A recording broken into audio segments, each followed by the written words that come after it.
ಇರುವರು ಕಲಾವಿದರ ಕಲೆಗೆ ಇವತ್ತು ವಚನ ಸಂಗೀತದ ಮೂಲಕ ಪ್ರವಚನದ ಆರಂಭದಲ್ಲಿ ಭಕ್ತಿಮಯ ವಾತಾವರಣವನ್ನ ಕಲ್ಪಿಸುವಂತ ದಿಸೆಯಲ್ಲಿ ಅವರ ಇಂಪಾದ ಧ್ವನಿಯಲ್ಲಿ ವಚನ ಗಾಯನವನ್ನು ತಾವೆಲ್ಲರೂ ಕೇಳಿದ್ದೇವೆ.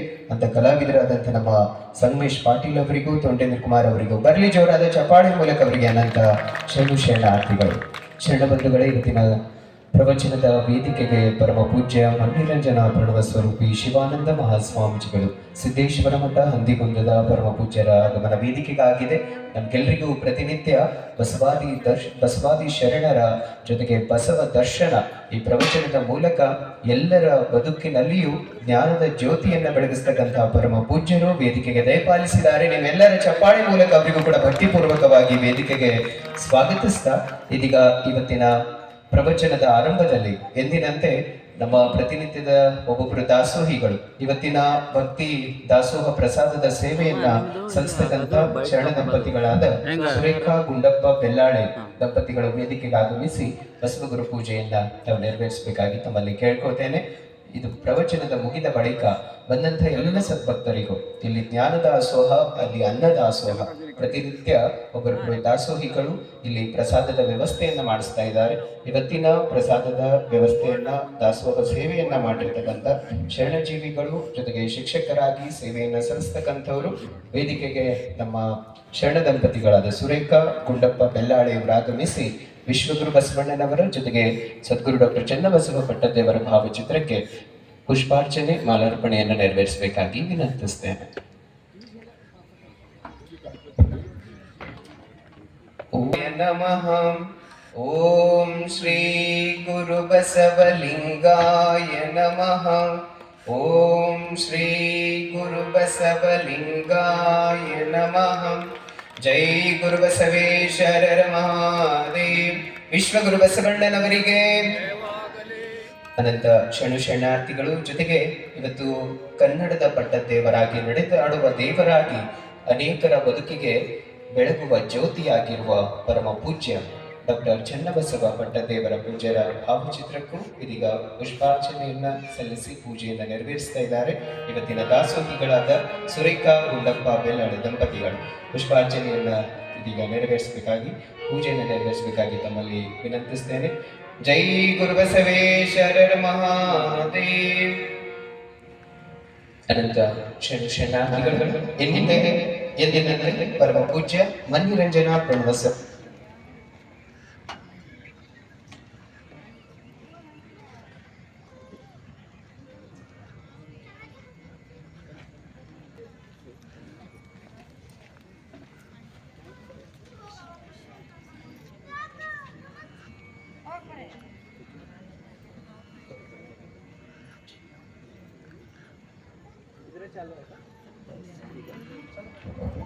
ಇದೀಗ ಪರಮ ಪೂಜ್ಯರ ಪ್ರವಚನ ಆರಂಭ ಆಗುತ್ತೆ. ತಾವೆಲ್ಲರೂ ಶಾಂತಚಿತ್ತರಾಗಿ ಪೂಜ್ಯರ ಪ್ರವಚನಾಮೃತವನ್ನು ತಾವೆಲ್ಲರೂ ಆಲಿಸಬೇಕಾಗಿ ವಿನಂತಿಸ್ತೇನೆ.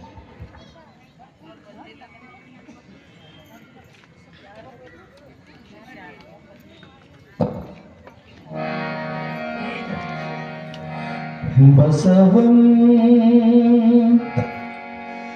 ಭಕ್ತಿಗೆ ಮೂಲಂ ಬಸವಂ ಕಾಲಂಗ ಕಾಲನು ಕಲಶೇ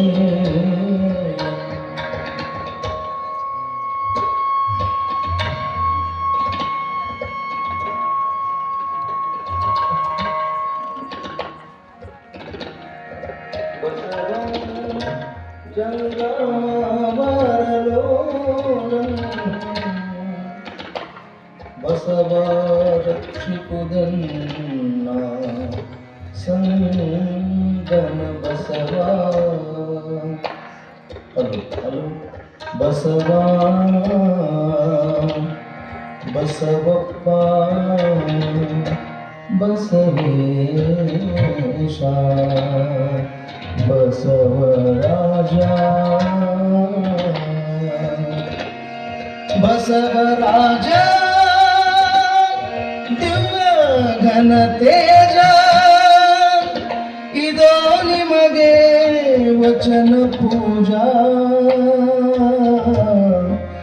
ಪ್ರವಚನ ಪೂಜಾ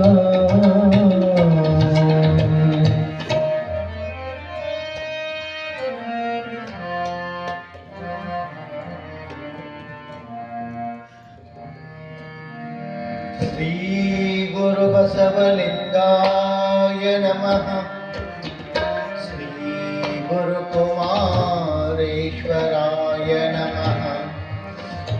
ಶ್ರೀ ಗುರು ಸಿದ್ಧಲಿಂಗೇಶ್ವರಾಯ ನಮಃ. ಶ್ರೀ ಗುರು ಚನ್ನಬಸವೇಶ್ವರ. ಶ್ರೀ ಗುರು ಚನ್ನಬಸವೇಶ್ವರಾಯ ನಮಃ.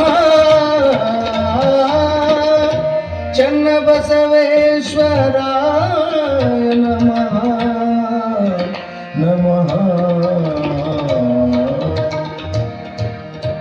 ಬಸವಂ ಭಕ್ತಿಗೆ ಮೂಲಂ, ಬಸವಂ ಕಾಲಂಗೆ ಕಾಲನನುಪಮಶೀಲಂ, ಬಸವಂ ಜಂಗಮಲೋಲಂ ಬಸವಾರಕ್ಷಿಪ್ಪುದೆನ್ನ ಸಂಗಣ ಬಸವ ಶರಣಾರ್ಥಿ.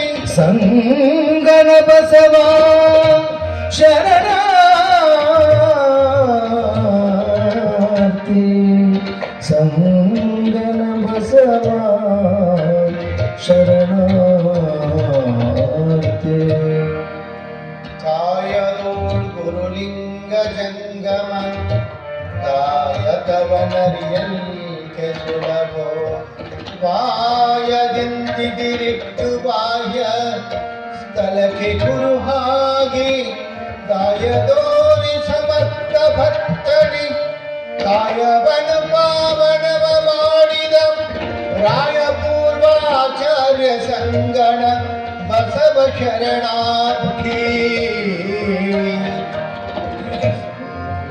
ಬಸವ ಶರಣ ಸಂಗನ ಬಸವ ಶರಣಾರ್ಥಿ. ಸಂಗನ ಬಸವ ಶರಣಾರ್ಥಿ.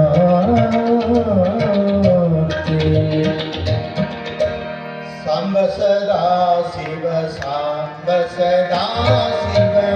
ಸಾಂಬ ಸದಾ ಶಿವ ಸಾಂಬ ಸದಾ ಶಿವ.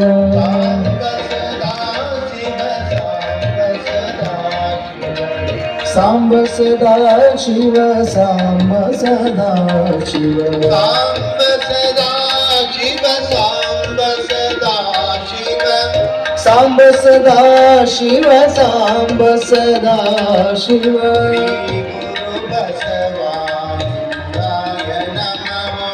ಶ್ರೀ ಗುರು ಬಸವ ಲಿಂಗಾಯ ನಮಃ. ಶ್ರೀ ಗುರು ಬಸವ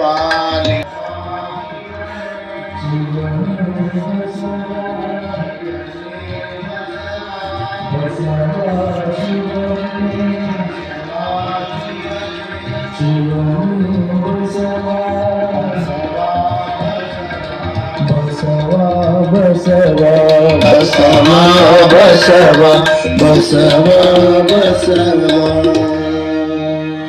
ಡಾಕ್ಟರ್ ಚನ್ನಬಸವ ಪಟ್ಟದೇವರ ಮಹಾಚೇತನಕ್ಕೆ ಹನಿಮಣಿದು ಡಾಕ್ಟರ್ ಬಸವಲಿಂಗ ಪಟ್ಟದೇವರಲ್ಲಿ ಗುರುಬಸವ ಪಟ್ಟದೇವರಲ್ಲಿ ಶರಣುಗಳನ್ನ ಹೇಳ್ತಾ, ಕಲಾವಿದರೆ ಯಾವತ್ತು ಶರಣ ಬಂಧುಗಳೇ, ತಮ್ಮೆಲ್ಲರಿಗೂ ಶರಣು ಶರಣಾರ್ಥಿಗಳು.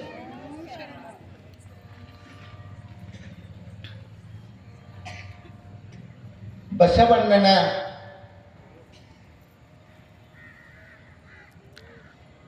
ವ್ಯಕ್ತಿತ್ವವನ್ನು ಕುರಿತು ಹೇಳ್ತಾ ಅಲ್ಲಮ ಪ್ರಭುಗಳು ಒಂದು ಮಾತು ಹೇಳ್ತಾರೆ. ಮಹಾಮಹಿಮ ಸಂಗನ ಬಸವಣ್ಣ ಎನಗೆಯೂ ಗುರು ನಿಮಗೆಯೂ ಗುರು ಜಗವೆಲ್ಲಕ್ಕೂ ಗುರು ಕಾಣ ಗುಹೇಶ್ವರ ಅನ್ನುವಂಥ ಮಾತು. ಬಹುಶಃ ಇದು ಎಷ್ಟು ಅನುಭವ ಪೂರ್ಣವಾದ ಮಾತು. ನಾವು ಬಹಳಷ್ಟು ಗುರುತ್ವವನ್ನು ಕುರಿತು ಗುರುಗಳನ್ನು ಕುರಿತು ಚರ್ಚೆ ನಡೆದಂಥ ಇವತ್ತಿನ ದಿನಮಾನದೊಳಗೆ ಯಾವುದು ಸತ್ಯ ಯಾವುದು ಸುಳ್ಳು ಅನ್ನುವಂಥ ನಮ್ಮ ಗೊಂದಲಗಳಿಗೆ ನಡೆದಿದ್ದಾವೆ. ಅವೆಲ್ಲದಕ್ಕೂ ಒಂದು ಬಹಳ ದೊಡ್ಡ ಉತ್ತರ ಏನು ಅಂತಂದ್ರೆ, ನಿಜವಾದಂಥ ಗುರು ಯಾರು ಧರ್ಮವನ್ನು ಸ್ಥಾಪಿಸಿರ್ತಾರೆ ಅವರನ್ನ ಗುರು ಅಂತ ಹೇಳ್ತಾರೆ. ಹಾಗೆ ಮಹಾಮಹಿಮ ಸಂಗನ ಬಸವಣ್ಣ ಎನಗೆಯೂ ಗುರು ನಿಮಗೆಯೂ ಗುರು ಜಗವೆಲ್ಲಕ್ಕೂ ಗುರು ಕಾಣ ಗುಹೇಶ್ವರ ಅಂದ್ರೆ ಬಸವಣ್ಣನೇ ಗುರು ಅನ್ನುವಂಥದ್ದನ್ನ ಸಾರ್ವಕಾಲಿಕ ಸತ್ಯ, ಇಲ್ಲಿ ಸಂಶಯವೇ ಇಲ್ಲ ಅನ್ನೋ ಮಾತನ್ನ ಅಲ್ಲಮ ಪ್ರಭುಗಳು ಬಹಳ ಸ್ಪಷ್ಟವಾಗಿ ಹೇಳ್ತಾರೆ. ನಾವು ಮತ್ತೊಬ್ರು ಬೇರೆ ಯಾರು ಹೇಳುವಂಥ ಮಾತುಗಳು ಬಹಳ ಮುಖ್ಯ ಅಲ್ಲ. ಶೂನ್ಯ ಪೀಠದ ಅಧ್ಯಕ್ಷರು ಯಾರು? ಅಲ್ಲಮ ಪ್ರಭುಗಳು. ಅವ್ರು ಹೇಳುವಂಥ ಮಾತು ಬಹಳ ಅದ್ಭುತ. ಅದಕ್ಕೆ ಪೂರಕವಾಗಿ ಚಾಮರಸ ಕವಿ ಹೇಳ್ತಾನೆ, ಏನು? ಕಾಯದೊಳು ಗುರುಲಿಂಗ ಜಂಗಮ ದಾಯತವನ್ನರಿಯಲ್ಕೆ ಸುಲಭೋಪಾಯದಿಂದಿರಿಟ್ಟು ತಲೆಗೆ ಕುರುಹಾಗಿ. ಕಾಯದೊಳು ಗುರುಲಿಂಗ ಜಂಗಮ, ಸ್ವಲ್ಪ ಈ ಶಬ್ದದ ಕಡೆಗೆ ಲಕ್ಷ್ಯ ಕೊಡು. ಗುರುಲಿಂಗ ಜಂಗಮ ನಾವು ಅಷ್ಟಾವರಣದೊಳಗೆ ಹೇಳ್ತೇವೆ, ಅಷ್ಟಾವರಣಗಳನ್ನ ಹೇಳ್ತೇವೆ. ಅದರೊಳಗ ಗುರುಲಿಂಗ ಜಂಗಮ, ವಿಭೂತಿ ರುದ್ರಾಕ್ಷಿ ಮಂತ್ರ ಪಾದೋದಕ ಪ್ರಸಾದ 8 ಆವರಣಗಳನ್ನ ಹೇಳ್ತೀವಿ. ಆದ್ರೆ ಇಲ್ಲಿ ಚಾಮರಸ ಒಂದು ಪದ ಪ್ರಯೋಗ ಮಾಡ್ತಾನೆ, ಕಾಯದೊಳು ಗುರುಲಿಂಗ ಜಂಗಮ. ಹೊರಗಿನ ಅಷ್ಟಾವರಣವಲ್ಲ, ಒಳಗೊಂದು ಅಷ್ಟಾವರಣ ಹೇಳ್ತಾನೆ. ಕಾಯದೊಳು ಗುರುಲಿಂಗ ಜಂಗಮ ರಾಯತವನರಿಯಲ್ಕೆ. ಯಾವುದದು ಒಳಗಿನ ಅಷ್ಟಾವರಣಗಳು ಯಾವುವು ಅನ್ನೋದನ್ನ ಇಲ್ಲಿ ತಿಳಿಸ್ತಾರೆ ನೋಡ್ರಿ. ಸಮ್ಯಕ್ ಜ್ಞಾನ, ಸತ್ಕ್ರಿಯೆ, ಸಮ್ಯಕ್ ಭಾವ, ಸುಜ್ಞಾನ, ಸುಮತಿ, ನಿರಹಂಕಾರ, ಸುಬುದ್ಧಿ ಮತ್ತು ಸುಚಿತ್ತ ಅನ್ನುವಂಥ 8 ಆವರಣಗಳನ್ನ, ಅರ್ಥಾತ್ ಒಳಗಿನ ಅಷ್ಟಾವರಣಗಳನ್ನ ಇಲ್ಲಿ ಚಾಮರಸ ಕವಿ ಹೇಳ್ತಾನೆ. ಬಹುಶಃ ಹೊರಗಿನ ಅಷ್ಟಾವರಣಗಳು ಗಟ್ಟಿಗೊಳ್ಳಬೇಕಾದ್ರೆ ಒಳಗಿರ್ತಕ್ಕಂಥ ಅಷ್ಟಾವರಣ ಗುರುಲಿಂಗ ಜಂಗಮ, ಕಾಯದೊಳಗೆ ಇವನ್ನ ಗುರುಲಿಂಗ ಜಂಗಮ ಅಂತ ಹೇಳ್ತಾನೆ. ಒಳಗ ಅಷ್ಟಾವರಣದ ನಿಷ್ಠೆ ಗಟ್ಟಿಗೊಂಡಾಗ ಹೊರಗಿನ ಅಷ್ಟಾವರಣ ತನ್ನಷ್ಟಕ್ಕೆ ತಾನೇ ಸಾಧ್ಯ ಆಗ್ತೈತಿ ಅನ್ನೋ ಮಾತನ್ನ ಚಾಮರಸ ಕವಿ ಬಹಳ ಸುಂದರವಾಗಿ ಬರೀತಾರೆ. ಅಂಥ ಅದ್ಭುತವಾದಂಥ ನಿಲುವನ್ನ, ಚಾಮರಸ ಕವಿಯ ಅನುಭವದ ನುಡಿಯನ್ನ ನಾವು ಅರ್ಥೈಸಿಕೊಳ್ಳುವಂಥ ಪ್ರಯತ್ನವನ್ನ ಮಾಡುವುದರ ಜೊತೆಗೆ ಬಸವಣ್ಣನವರು ಕೂಡಲ ಸಂಗಮದೊಳಗ ಉಳಿಯತಕ್ಕಂಥ ಸಂದರ್ಭದಲ್ಲಿ ಈಶಾನ್ಯ ಗುರುಗಳ ಮಾರ್ಗದರ್ಶನವನ್ನ ಅವರ ಸನ್ನಿಧಿಯಲ್ಲಿದ್ದುಕೊಂಡು ಅಧ್ಯಯನ ಮಾಡ್ತಾರೆ. ಎಲ್ಲವನ್ನು ನೋಡ್ರಿ, ಬಹಳಷ್ಟು ಸಾರಿ ಶರಣರು ಅವರು ಏನನ್ನು ಓದಿಕೊಂಡವರಲ್ಲ, ಅವರಿಗೆ ಅಧ್ಯಯನ ಸಂಪೂರ್ಣವಾಗಿ ಇರಲಿಲ್ಲ ಅನ್ನುವಂಥ ಮಾತನ್ನ ಕೆಲವು ಮಂದಿ ಇವತ್ತಿನ ಪಂಡಿತರು ಕೆಲವು ಜನ ಮಾತಾಡ್ತಾರೆ. ಶರಣರು ಓದಿ ಪಂಡಿತರಾದವರಲ್ಲ, ಶರಣರು ಬರೆದು ಓದಿ ತಿಳಿದುಕೊಂಡು ಪಂಡಿತರಾದವರಲ್ಲ. ಸತ್ಯವನ್ನ ಅರಿತು ಅನುಭವದ ಮೂಲಕ ಅದನ್ನ ಅರ್ಥೈಸಿಕೊಂಡು ಆಚರಿಸಿ ಅದನ್ನ ತಿಳಿದು ನಡೆದಿರ್ತಕ್ಕಂಥವರು. ಆ ಕಾರಣಕ್ಕೆ ಶರಣರು ಪಂಡಿತರಂತಲ್ಲ, ಶರಣರು ಅನುಭಾವಿಗಳು, ಮಹಾಜ್ಞಾನಿಗಳು ಅನ್ನೋದನ್ನ ನಾವು ನೆನಪಿಟ್ಕೋಬೇಕು. ಅನುಭವ ಬಹಳ ಮುಖ್ಯ. ಓದಿನ ಪಾಂಡಿತ್ಯ ಅದು ಕೆಲವು ಹಂತದವರೆಗೆ ಮಾತ್ರ. ಅದನ್ನು ದಾಟಿದ ಮೇಲೆ ಅನುಭವದವರೆಗೆ ಹಚ್ಚಿದಾಗ ನಿಲ್ಲುವಂಥ ಸತ್ಯ ಅದು ಶರಣರ ನಡೆ, ಶರಣರ ನುಡಿ. ಇವತ್ತು ನೋಡ್ರಿ, 12ನೇ ಶತಮಾನದೊಳಗಿನ ವಚನಗಳು ಇವತ್ತು ನಮಗೆ ಪ್ರಸ್ತುತ ಅನ್ನಿಸ್ತಾವ. ಇವತ್ತಿನ ಸಮಸ್ಯೆಗಳಿಗೆ ಪರಿಹಾರ ಅದು ವಚನಗಳಲ್ಲಿ ನಮಗೆ ಸಿಗುತ್ತದ. ಆ ಕಾರಣಕ್ಕೆ ಅವತ್ತು ಹೇಳಿದ ಮಾತು ಅದು ಅಂದೂ ಸತ್ಯ, ಇವತ್ತು ಸತ್ಯ, ಇನ್ನು ಮುಂದೂ ಸತ್ಯ ಅಂತ ಯಾಕೆ ಹೇಳ್ತಾರೆ, ಯಾಕೆ ಹೇಳ್ತೀವಿ ಅಂತಂತಂದ್ರೆ ಅವು ಅನುಭವದ ನುಡಿಗಳು, ಪಾಂಡಿತ್ಯದ ಪದಗಳಲ್ಲ, ತರ್ಕದ ಮಾತುಗಳಲ್ಲ. ಶರಣರು ತಾವುಂಡು ಕಂಡುಂಡು ಸತ್ಯವನ್ನ ಅನುಭವದ ಮೂಲಕ ಸಾಕ್ಷೀಕರಿಸಿದಂಥ ವ್ಯವಸ್ಥೆಯನ್ನ ಇಲ್ಲಿ ನಾವು ಕಾಣ್ತೀವಿ.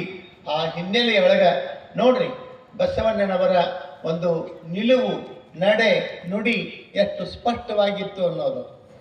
ಹೇಗೆ ಸ್ಪಷ್ಟತೆಯನ್ನು ನಾವು ಅಲ್ಲಿ ಗುರುತಿಸ್ತೀವಿ ಅಂತಂತಂದ್ರೆ, ತಮಿಳುನಾಡಿನೊಳಗೆ ಭಕ್ತಿಯ ಒಂದು ವ್ಯವಸ್ಥೆಯನ್ನ, ಭಕ್ತಿಯ ಪರಾಕಾಷ್ಠತೆಯನ್ನು ತಮಿಳುನಾಡಿನೊಳಗೆ ನಾವು ಎಲ್ಲ ಏನು 63 ಪುರಾತನರು ಎಲ್ಲರೂ ಬರ್ತಾರೆ ತಮಿಳುನಾಡಿನೊಳಗೆ, ಅಲ್ಲಿ ನಾವು ಕಾಣ್ತೀವಿ.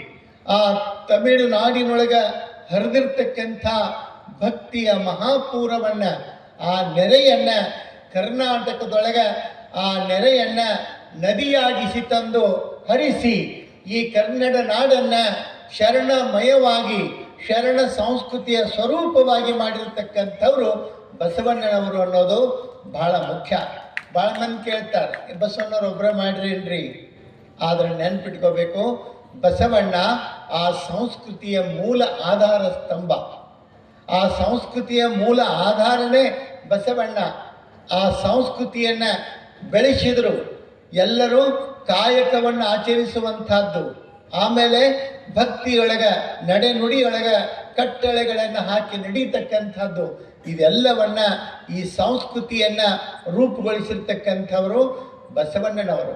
ಆದರೆ ನಿಮಗೆ ನೆನಪಿರಲಿ, ಬಸವಣ್ಣನವರು ಈ ಸಂಸ್ಕೃತಿಗೆ ಒಂದು ಸ್ವರೂಪ ಕೊಟ್ಟರೆ ಇದನ್ನ ವೈರಾಗ್ಯ ನಿಧಿಯಾಗಿರ್ತಕ್ಕಂಥ ಅಲ್ಲಮ ಪ್ರಭು ದೇವರು ತಮ್ಮ ಅನುಭವದ ಚಿಂತನೆಯ ಮೂಲಕ ಅದನ್ನ ಮತ್ತಷ್ಟು ಮೆರುಗುಗೊಳಿಸ್ತಾರೆ. ಅಕ್ಕ ಮಹಾದೇವಿ ಬದುಕಿನ ಸತ್ಯವನ್ನ ಕಂಡುಕೊಂಡಿರ್ತಕ್ಕಂಥ ವೈರಾಗ್ಯ ನಿಧಿಯಾಗಿರ್ತಕ್ಕಂಥ ಅಕ್ಕ ಮಹಾದೇವಿ ಸಹಿತ ಆ ಸತ್ಯವನ್ನ ಸಾಕ್ಷೀಕರಿಸ್ತಾಳೆ. ಹಾಗೇನೆ ಸಿದ್ದರಾಮೇಶ್ವರರು, ಉರುಳಿಂಗ ಪೆದ್ದಿಗಳು ಮುಂತಾದ ಶರಣರು ನೋಡ್ರಿ, ಮೇದಾರ ಕೇತಯ್ಯ, ಮಾದಾರ ಚೆನ್ನಯ್ಯ ಎಲ್ಲ ಶರಣರು ಸೇರಿ ಈ ಸಂಸ್ಕೃತಿಯನ್ನ ಬೆಳೆಸ್ತಾರೆ. ಆ ಕಾರಣಕ್ಕೆ ಇದನ್ನ ಅನುಭವದ ಸಂಸ್ಕೃತಿ, ಬಸವ ಸಂಸ್ಕೃತಿ, ಶರಣ ಸಂಸ್ಕೃತಿ ಅನ್ನುವಂತಹ ಶಬ್ದಗಳಿಂದ ನಾವು ಕರಿತೀವಿ.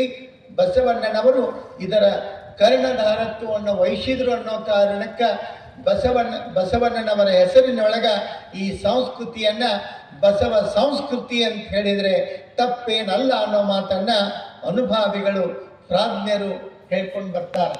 ಅಂಥ ಸತ್ಯವನ್ನ ಮನಗಾಣೋದಕ್ಕ ಬಸವಣ್ಣ ಗುರುಗಳ ಸಾನ್ನಿಧ್ಯದೊಳಗ ಎಲ್ಲ ಜ್ಞಾನವನ್ನ ಪಡೀತಾರೆ.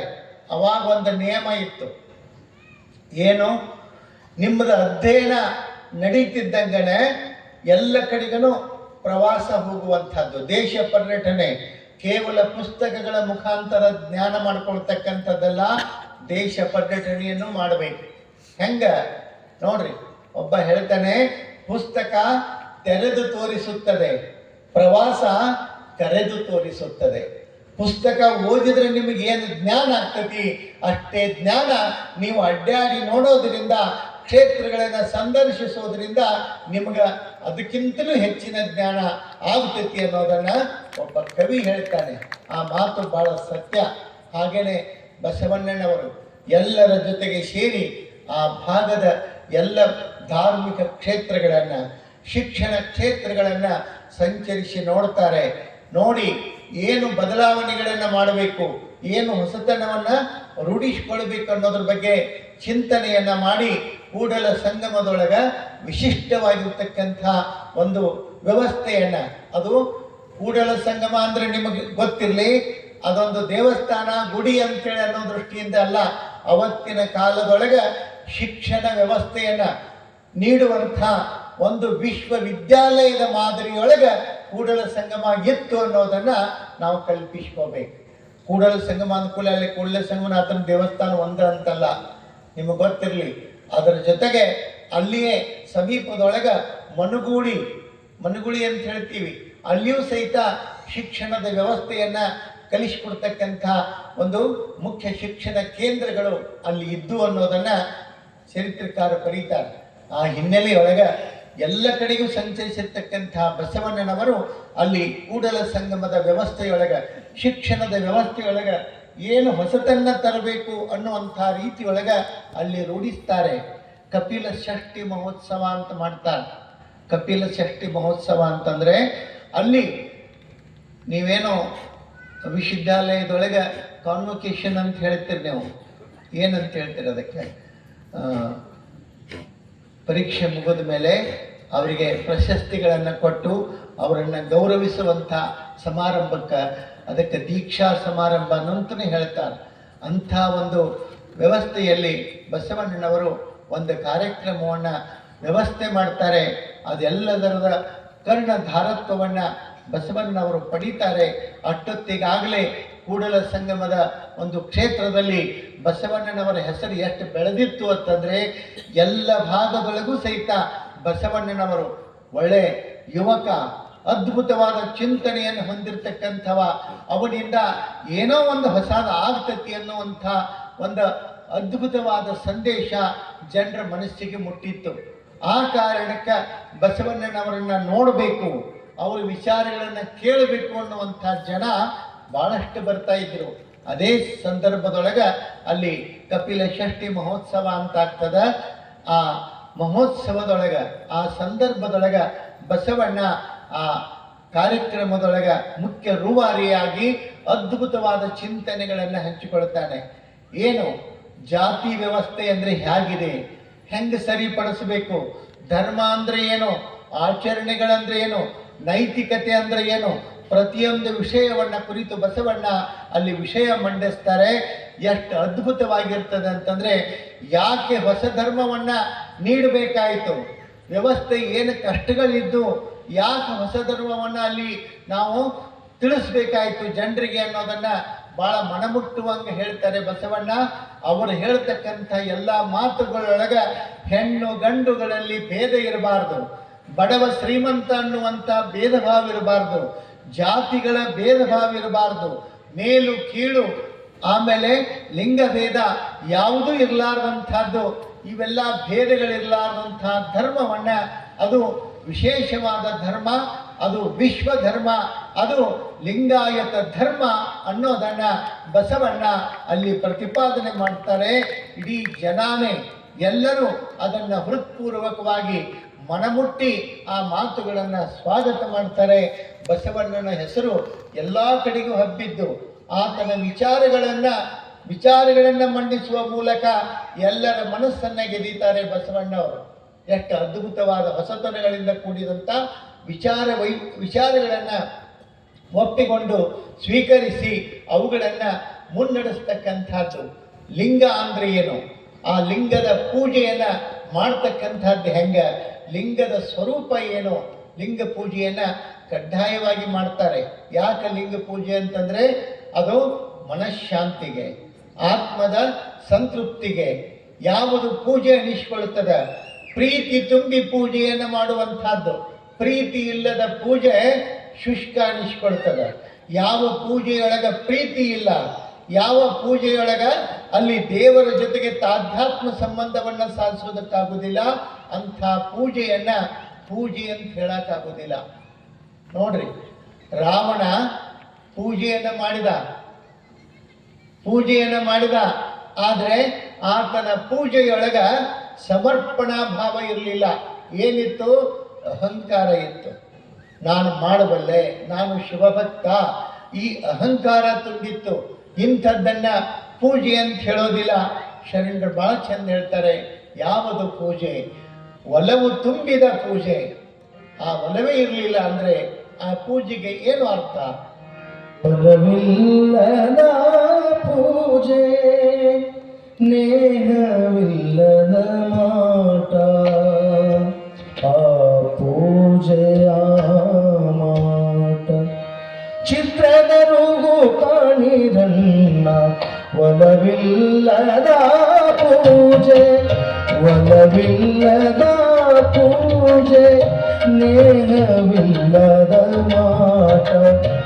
ಒಲವಿಲ್ಲದ ಪೂಜೆ, ನೇಹವಿಲ್ಲದ ಮಾಟ, ಆ ಪೂಜೆಯ ಮಾಟ. ಚಿತ್ರದ ರೂಗು ಕಾಣಿರನ್ನ, ಆ ಪೂಜೆಯ ಮಾಟ.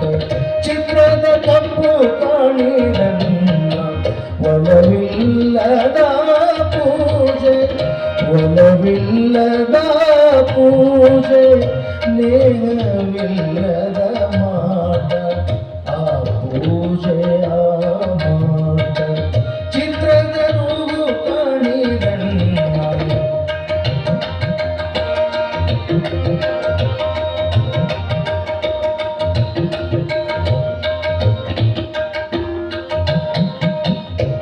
ಅಪ್ಪಿದರೆ ಸುಖವಿಲ್ಲ, ಮೆಲಿದರೆ ರುಚಿಯಿಲ್ಲ.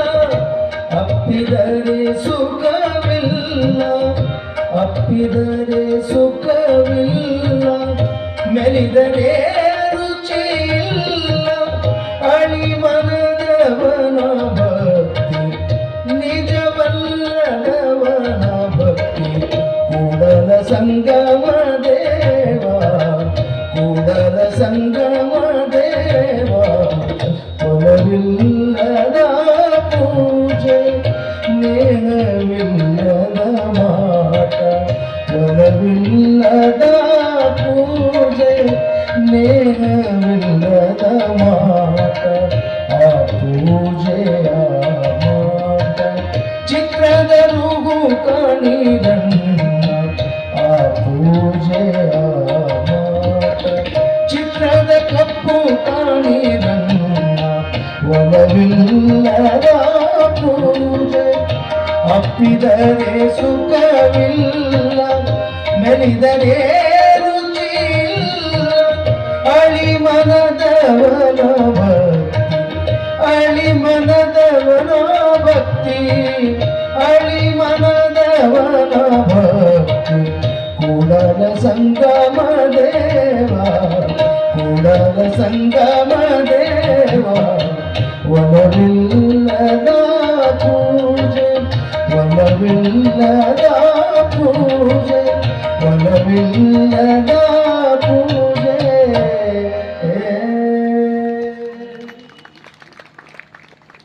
ಬಸವಣ್ಣನವರ ಆ ನುಡಿಗಳು ಅವತ್ತಿನ ದಿನದ ಎಲ್ಲರ ಮನಸ್ಸನ್ನ ಜಾಗೃತಗೊಳಿಸುವುದರ ಜೊತೆಗೆ ಎಲ್ಲರಿಗೂ ಅರಿವು ಮೂಡಿಸುವಂಥ ಕೆಲಸ, ಎಲ್ಲರನ್ನ ಎದ್ದೇಳಿಸುವಂಥ ಎಬ್ಬಿಸುವಂಥ ಕೆಲಸ. ಏನದು? ನಾವಿವತ್ತ ಬಹಳಷ್ಟು ಜನರು ಧಾರ್ಮಿಕ ಕ್ರಾಂತಿ ಅಂತ ಹೇಳ್ತೀವಿ. ಕ್ರಾಂತಿ ಅಂತಂದ್ರೆ ಬಹಳ ಮಂದಿ ತಲೆಯೊಳಗೆ ಬರೋದು ಒಂದೇ, ಹೊಡೆದಾಟ, ಯುದ್ಧ. ಕ್ರಾಂತಿ ಅಂದ್ರೆ ಅದನ್ನು ತಿಳ್ಕೊತಾರೆ. ಕ್ರಾಂತಿ ಅಂದ್ರೆ ಅದಲ್ಲ, ಏನೋ ಅರಿವು ಮೂಡಿಸುವಂತಹದ್ದು, ಜಾಗೃತಗೊಳಿಸುವಂತಹದ್ದು, ಸರಿಯಾದ ಪರಿಕಲ್ಪನೆಯನ್ನು ಕೊಡುವಂತಹದ್ದು. ಅದು ನಿಜವಾದ ಏಳುವಿಕೆ. ಹೆಂಗೆ ಹೇಳ್ಬೇಕು ನೋಡ್ರಿ, ಉಪನಿಷತ್ನೊಳಗೆ ಒಂದು ಮಾತು ಬರ್ತದ, ಉತ್ತಿಷ್ಠತ ಜಾಗೃತ ಪ್ರಾಪ್ಯವರಾನ್ಯ ಬೋಧತ. ಉತ್ತಿಷ್ಠತ ಅಂದ್ರೆ ಏಳು, ಜಾಗೃತ ಅಂದ್ರೆ ಎದ್ದೇಳು. ಹೇಳೋದು ಬೇರೆ, ಎದ್ದೇಳೋದು ಬೇರೆ. ಹೌದಿಲ್ರಿ? ವ್ಯತ್ಯಾಸದ. ಉತ್ತಿಷ್ಠತ ಒಂದು ಸಲ ಅಂದ್ಬಿಟ್ಟಿದ್ರೆ ಎರಡು ಒಂದೇ ಅರ್ಥ ಆಗಿದ್ರೆ ಒಂದೇ ಸಲ ಹೇಳ್ತಿದ್ರು ಉತ್ತಿಷ್ಠತ, ಇಷ್ಟೇ ಅಂತಿದ್ರು. ಉತ್ತಿಷ್ಠತ ಜಾಗೃತ, ಏಳು, ಎಚ್ಚರಾಗು. ನೋಡ್ಬೇಕು, ಮನೆಯೊಳಗೆ ತಾಯಿಗಳು ಬೆಳಗ್ಗೆ ಮಕ್ಕಳನ್ನ ಎಬ್ಬಿಸ್ತಿರ್ತಾರೆ, ಏಳು ಏಳು. ಆ ಏಳು ಏಳು ಅಂತಂದ್ರೆ ಆ ದೇವರಿಗೆ ಸುಪ್ರಭಾತ ಹಾಡಿದಂಗೆ ಇರ್ತೈತೆ. ಅದು ಎದ್ದೇಳು ಎದ್ದೇಳು ಅಂತ ಬೆಳಿಗ್ಗೆ ಎದ್ದ ಕೂಡಲೇ ದೇವರಿಗೆ ಸುಪ್ರಭಾತ ಹಾಡ್ತಾರೆ ನೋಡ್ರಿ. ಕೇಳಿರಿ? ಸುಪ್ರಭಾತ ಯಾರೋ ಒಬ್ರು ಕೇಳ್ರಿ ನನಗೆ, ಏನ್ರಿ ದೇವರಿಗೆ ಸುಪ್ರಭಾತ ಹೇಳಿ ಹೇಳಿ ಎದ್ದೇಳಿ ಅಂತೇಳಿ ಎಬ್ಬಿಸ್ತಾರಲ್ಲ, ದೇವ್ರು ಮಲ್ಕೊಂಡಿರ್ತಾವೇನೋ? ದೇವ್ರು ಮಲ್ಕೊಂಡಿರ್ತಾವೇನೋ? ಮಲ್ಕೊಂಡ್ರೆ ಗತಿ ಏನ್ರಿ? ನಮ್ಮ ಗತಿ ಏನು? ಗಡಿಯೊಳಗೆ ಸೈನಿಕ ಮಲಗಿದ್ರೆ ನಮ್ಮ ಗತಿ ಏನವ? ಏನ್ ಹೇಳ್ತೀರಿ? ಗಡಿಯೊಳಗೆ ಸೈನಿಕ ಹೆಂಗ ಮಲಗುದಿಲ್ಲೋ, ಬರೀ ಗಡಿಯನ್ನು ಕಾಯುವ ಸೈನಿಕನಿಗೆ ಅಷ್ಟು ದೊಡ್ಡ ಜವಾಬ್ದಾರಿ ಅಂತಂದ್ರೆ ಸಕಲ ಸಚರಾಚರ ಜಗತ್ತನ್ನೇ ಕಾಯುವಂತಹ ಪರಮಾತ್ಮನಿಗೆ ಇನ್ನೆಷ್ಟು ದೊಡ್ಡ ಜವಾಬ್ದಾರಿ ಇರಬೇಡ. ಬಸ್ಸಿನೊಳಗ ಕಂಡಕ್ಟರ್ ಎಲ್ಲರಿಗೂ ಸಾಯಂಕಾಲ ರಾತ್ರಿ ಹೊತ್ತು ನೈಟ್ ಜರ್ನಿ, ಕಂಡಕ್ಟರ್ ಎಲ್ಲರಿಗೂ ಟಿಕೆಟ್ ಕೊಟ್ಟ. ಟಿಕೆಟ್ ಕೊಟ್ಟು ಕೊನೆಗೆ ಎಲ್ಲ ಏನು ಬರಿಬೇಕೆಲ್ಲ ಸ್ಲಿಪ್ ಬರದ ಮುಗಿಸಿ ಡಬಲ್ ಚೀಟಿ ಹೊಡೆದ. ಅಂದ್ರೆ ಲೈಟ್ ಆರಿಸು, ಲೈಟ್ ಆರಿಸು ಅಂತ ಸೂಚನೆ ಅದು. ಡಬಲ್ ಚೀಟಿ ಕೊಟ್ಟ ಮೇಲೆ ಲೈಟ್ ಆರಿಸಿದ ಡ್ರೈವರ್. ಎಲ್ಲರೂ ಮಲ್ಕೊಂಡ್ರು, ಕಂಡಕ್ಟರ್ನು ಮಲ್ಕೊಂಡ. ಡ್ರೈವರ್ ಹೊಳೆ ನೋಡಿದಂತ ಎಲ್ಲರೂ ಮಲಗ್ಯಾರ. ನನ್ನಷ್ಟ ಪಗಾರ ತಗೊಳ್ಳೋ ಕಂಡಕ್ಟರ್ನು ಮಲಗ್ಯಾರ. ನಾವೊಂದು 2 ನಿಮಿಷ ಯಾಕೆ ಮಲಗಬಾರ್ದಂತ ಕಣ್ಣು ಮುಚ್ಚಿದಂದ್ರೆ ಇದ್ದವ್ರೆಲ್ಲರೂ ಕಣ್ಣು ಮುಚ್ಚೋದಾಕತಿ. ಆಕತಿಲ್ರಿ? ಅದಕ್ಕೆ ಇಲ್ಲಿ ಎಲ್ಲರೂ ಮಲಗುತ್ತಾರತ್ತ ನಾವು ದೇವರು ಮಲಗ್ಯಾವ ಅಂತ ಹೇಳಿ ದೇವರಿಗೆ ಸುಪ್ರಭಾತ್ ಹಾಕ್ತೀವೇನೋ. ನಾವು ದೇವರಿಗೆ ಸುಪ್ರಭಾತ್ ಹಾಕೋದಲ್ರಿ, ಇವರಿಗೆ ಇಲ್ಲೇನು ಮನ್ಯಾಗ ಮಲಗಿರ್ತದಲ್ಲ ನಮ್ಮ ಕಂಪ್ನಿ ಇದನ್ನ ಎಬ್ಸೋ ಸಂಬಂಧ ಸುಪ್ರಭಾತ. ಅವನು ಎಬ್ಸ್ತಿರ್ತಾಳ. ಎದ್ದೇನೋ ಎದ್ದೀನಿ ಅಂತ ಅನ್ನೋದತಿ, ಅಲ್ಲೇ ಮಲಗೋದತಿ. ಕೇಳ್ಬೇಕು ನೀವು ಕೆಲವು ಮಂದಿಗೆ ಬೇಗ ಹೇಳಂಗಿಲ್ಲ. ಯಾಕಂತಂದ್ರೆ ಬೆಳಿಗ್ಗೆ ಅದು ಸಕ್ರಿ ನಿದ್ದೆ ಅಂತದು. ಬೆಳಗಿನ ಜಾವದ ನಿದ್ದೆ ಸಕ್ರಿ ನಿದ್ದೆ. ಮತ್ತು ಉಳ್ಕಿದ್ದೇನು ಬೆಲ್ಲದ ದಂಡ್ರ ಎಷ್ಟು ಚಂದ ಮಾಡ್ಯಾರ ನೋಡ್ರಿ. ಅವನು ಸಕ್ರಿ ನಿದ್ದೆ ಹೇಳಕ್ಕಾಗೋದಿಲ್ಲ. ಎದ್ದೇನೋ ಅಂತ ವಿಷಯ ಎಬ್ಬಿಸ್ತಿದ್ದೆ. ಗಂಡ ಹೊರಗೆ ಕಟ್ಟಿ ಮೇಲೆ ಮಲಗಿದ್ದ ಬೇಸಿಗೆ ಒಳಗ, ಹೆಂಡತಿ ಒಳಗೆದ್ದು ಬೆಳಗಿನ ತಯಾರಿ, ನೀರು ಕಸ ಕಚ್ಚೋದು, ಪಾತ್ರೆ ಬೆಳಗೋದು, ಮತ್ತೇನು 108 ಕೆಲಸ ಇರ್ತಾವೆ. ಕೆಲಸ ಮಾಡ್ತಿದ್ದಳು. ಗಂಡ ಹೋಗ್ಬೇಕು ಬೇಗ ಎಬ್ಬಿಸ್ತಿದ್ದಳು. ಏನ್ರಿ ಟೈಮ್ ಆಗ್ಯದ. ಅವ್ನು ಹ್ಞೂ ಅಂತಿದ್ದ, ಅಲ್ಲೇ ಮಲಗುತ್ತಿದ್ದ. ಸ್ವಲ್ಪ ಹೊತ್ತಾತು, ಹೊರಗೆ ದಡಲ್ಲಂತ ಸಪ್ಪಳ. ಏನ್ರಿ ಅದು ಸಪ್ಪಳ ಅಂತ ಕೇಳ. ಅವ್ನು ಹೇಳಿದ, ಶಾಲ್ ಬಿತ್ತಳ ಅಂದ. ಹೊತ್ಕೊಂಡದ್ದು ಶಾಲ್ ಬಿತ್ತರಿ ಇಷ್ಟಂಗೆ ಸಪ್ಪಳಾಕತ್ರಿ ಅಂತ ಕೇಳು. ಇಲ್ಲ, ಶಾಲ್ನಾಗ ನಾನು ಇದ್ನಿ ಅಂತ ಅಂದ. ನಾ ಬಿದ್ದೀನಿ ಅನ್ನೋದನ್ನ ಅಷ್ಟು ಚಂದ ಹೇಳಾಕತ್ತಿದ್ದವ. ಶಾಲ್ನಾಗ ನಾನು ಇದ್ನೇಳ ಅಂತಂದತ್ತವ. ಆ ಎದ್ದೇಳಿ ಅಂತ ಗಂಡನ ಎಬ್ಬಿಸ್ತಿದ್ದಳು. ಲಕ್ಷ ಕೊಟ್ರು ಬಾ ಚಂದದ. ಎದ್ದೇಳ್ರಿ ಅಂತ ಗಂಡನ ಎಬ್ಬಿಸ್ಬೇಕಾದ್ರೆ ಅಲ್ಲೇ ಸಮೀಪದೊಳಗೆ ರಸ್ತೆ ಹಿಡಿದು ಬಂಕಿಮ್ ಚಂದ್ರ ಚಟರ್ಜಿ ಕೇಳೇನ ಹೆಸರು? ಬಂಕಿಮ್ ಚಂದ್ರ ಚಟರ್ಜಿ ಅವರು ಬೆಳಗಿನ ವಾಯು ವಿಹಾರಕ್ಕೆ ಹೊಂಟಿದ್ರು. ಬೆಳಗಿನ ವಾಕಿಂಗ್ ಹೊಂಟಿದ್ರು. ಅಲ್ಲಿ ಆ ಮನೆಯ ಮುಂದೆ ಅವರ ಹಾದು ಹೋಗುವುದಕ್ಕೂ, ಹೊರಗೆ ಆಕೆ ಯಜಮಾನ ಮಲಗಿದ್ದಕ್ಕೂ, ಆಕೆ ಕರೀಬುದಕ್ಕೂ ಸರಿ ಹೋಗ್ತಿತ್ತು. ಹೇಳ್ರಿ ಎಷ್ಟೊತ್ತು ಮಲಗೇರಿ, ಹೇಳ್ರಿ ಎಷ್ಟೊತ್ತು ಮಲಗಿರಿ ಅನ್ನುವಂಥ ಮಾತುಗಳು ಚಟರ್ಜಿ ಅವರ ಮನಸ್ಸಿನೊಳಗೆ ಮತ್ತೆ ರಿಂಗುಣಿಸ್ತಾವೆ. ಕಿವಿಯೊಳಗೆ ಕೇಳಿ ಎದೆಯೊಳಗೆ ಆ ಮಾತುಗಳು ಮತ್ತೆ ಪದೇ ಅವು ಪ್ರತಿಧ್ವನಿಸ್ತಾವ.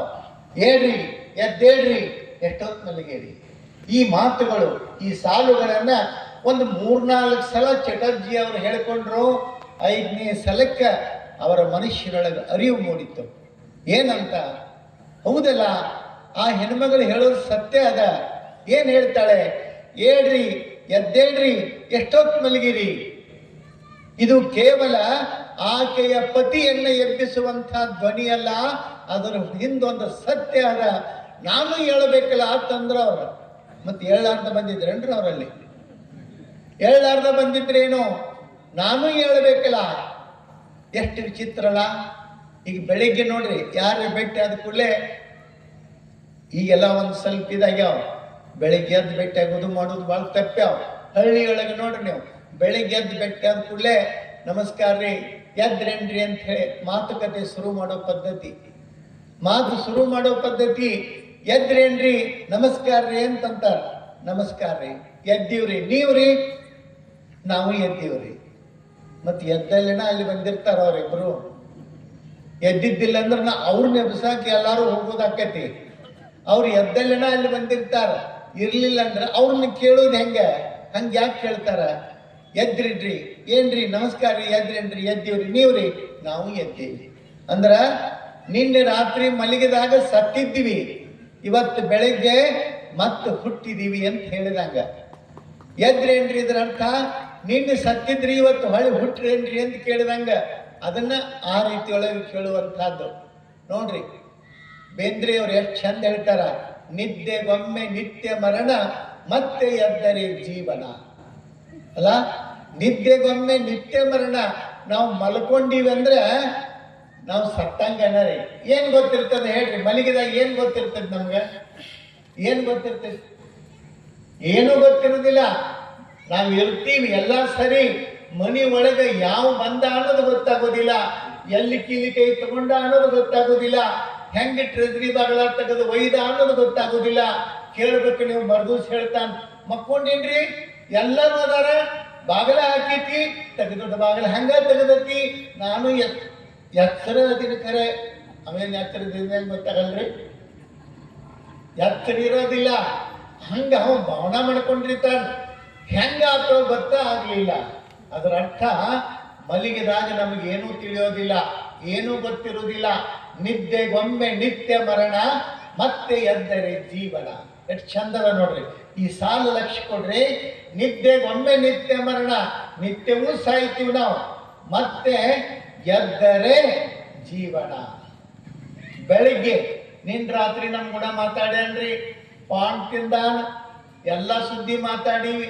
ಅವ ನಾನು ಕೂಡೇ ಇದ್ದೀವಿ, ಅವ ಮಲ್ಕೋತನಂದಾನ ಎದ್ದು ಬಂದೀನಿ, ಮಲ್ಕೊಂಡಿವಿ, ಮುಂಜಾನೆ ಎದ್ರ ನಾ ಅದೀನಿ, ಅವನಿಗೆಲ್ಲ ಏನೈತಿ ಏನೈತಿ ಬದುಕಿನೊಳಗ? ಎಷ್ಟು ವಿಚಿತ್ರಲ್ಲ. ನಿದ್ದೆಗೊಮ್ಮೆ ನಿತ್ಯ ಮರಣ, ಮತ್ತೆ ಎದ್ದರೆ ಜೀವನ. Sleeping is temporary death. ಏನ್ರಿ? Sleeping is temporary death, death is permanent sleeping. Sleeping is temporary death. ಮಲ್ಕೊಳ್ಳೋದಂದ್ರ ಅರ್ಧಂಬರ್ಧ ಸತ್ತಂಗ ಅಂತ, ಮತ್ತೆ ಸಾಯೋದಂದ್ರ ಕಾಯಂ ಮಲ್ಕೊಳ್ಳೋದು. ಚಿರನಿದ್ರೆ ಅಂತ ಹೇಳ್ತೀವಿಲ್ರಿ, ಅದೇ ಚಿರನಿದ್ರೆ ಅಂದ್ರೆ ಕಾಯಂ ಆಗಿ ಮಲ್ಕೊಳ್ಳೋದು. ಹಂಗ ಆ ರೀತಿಯೊಳಗ ಮಲಗುವಂಥ ರೀತಿಯೊಳಗ ಈಗ ನೋಡ್ರಿ, ಕರೆ ಮಲಗಿದವ್ರನ್ನ ಎಬ್ಸಾಕ್ ಬರ್ತೈತಿ. ನೀವು ಕರೀರಿ, ಚಟ್ನಿ ಹೇಳ್ತಾರ, ಓ ಅಂತಾರ. ಖರೆ ನಿದ್ದೆ ಹತ್ತಿದವ್ರು, ನಿದ್ದೆ ಹತ್ತಿದಂಗ ಮಲಗಿರ್ತಾರ ನೋಡ್ರಿ, ಅವ್ರನ್ನ ಎಬ್ಸ್ರು ನೋಡೋಣ, ಗೊತ್ತಾಕೈತಿ ನಿಮಗೆ. ನಿಮ್ಮ ತಾಕತ್ ಎಷ್ಟೈತೆ ಅನ್ನೋದು ಅಲ್ಲಿ ಗೊತ್ತಾಕೈತಿ. ನಿದ್ದೆ ಹತ್ತಿದವ್ರನ್ನ ಎಬ್ಸ್ಬೋದು, ಆದ್ರೆ ನಿದ್ದೆ ಹತ್ತಿದಂಗ ಮಲಗಿದವ್ರನ್ನ ಎಬ್ಸಕ್ಕಾಗೋದಿಲ್ಲ. ಯಾರಿಗೆ ಮರೆವದ ಅವರಿಗೆ ಎಚ್ಚರ ಮಾಡ್ಬೋದು, ಮರ್ತಂಗ ಯಾರು ಬಿದ್ದಿರ್ತಾರಲ್ಲ ಅವ್ರನ್ನ ಎಬ್ಸಕ್ ಆಗುದಿಲ್ಲ.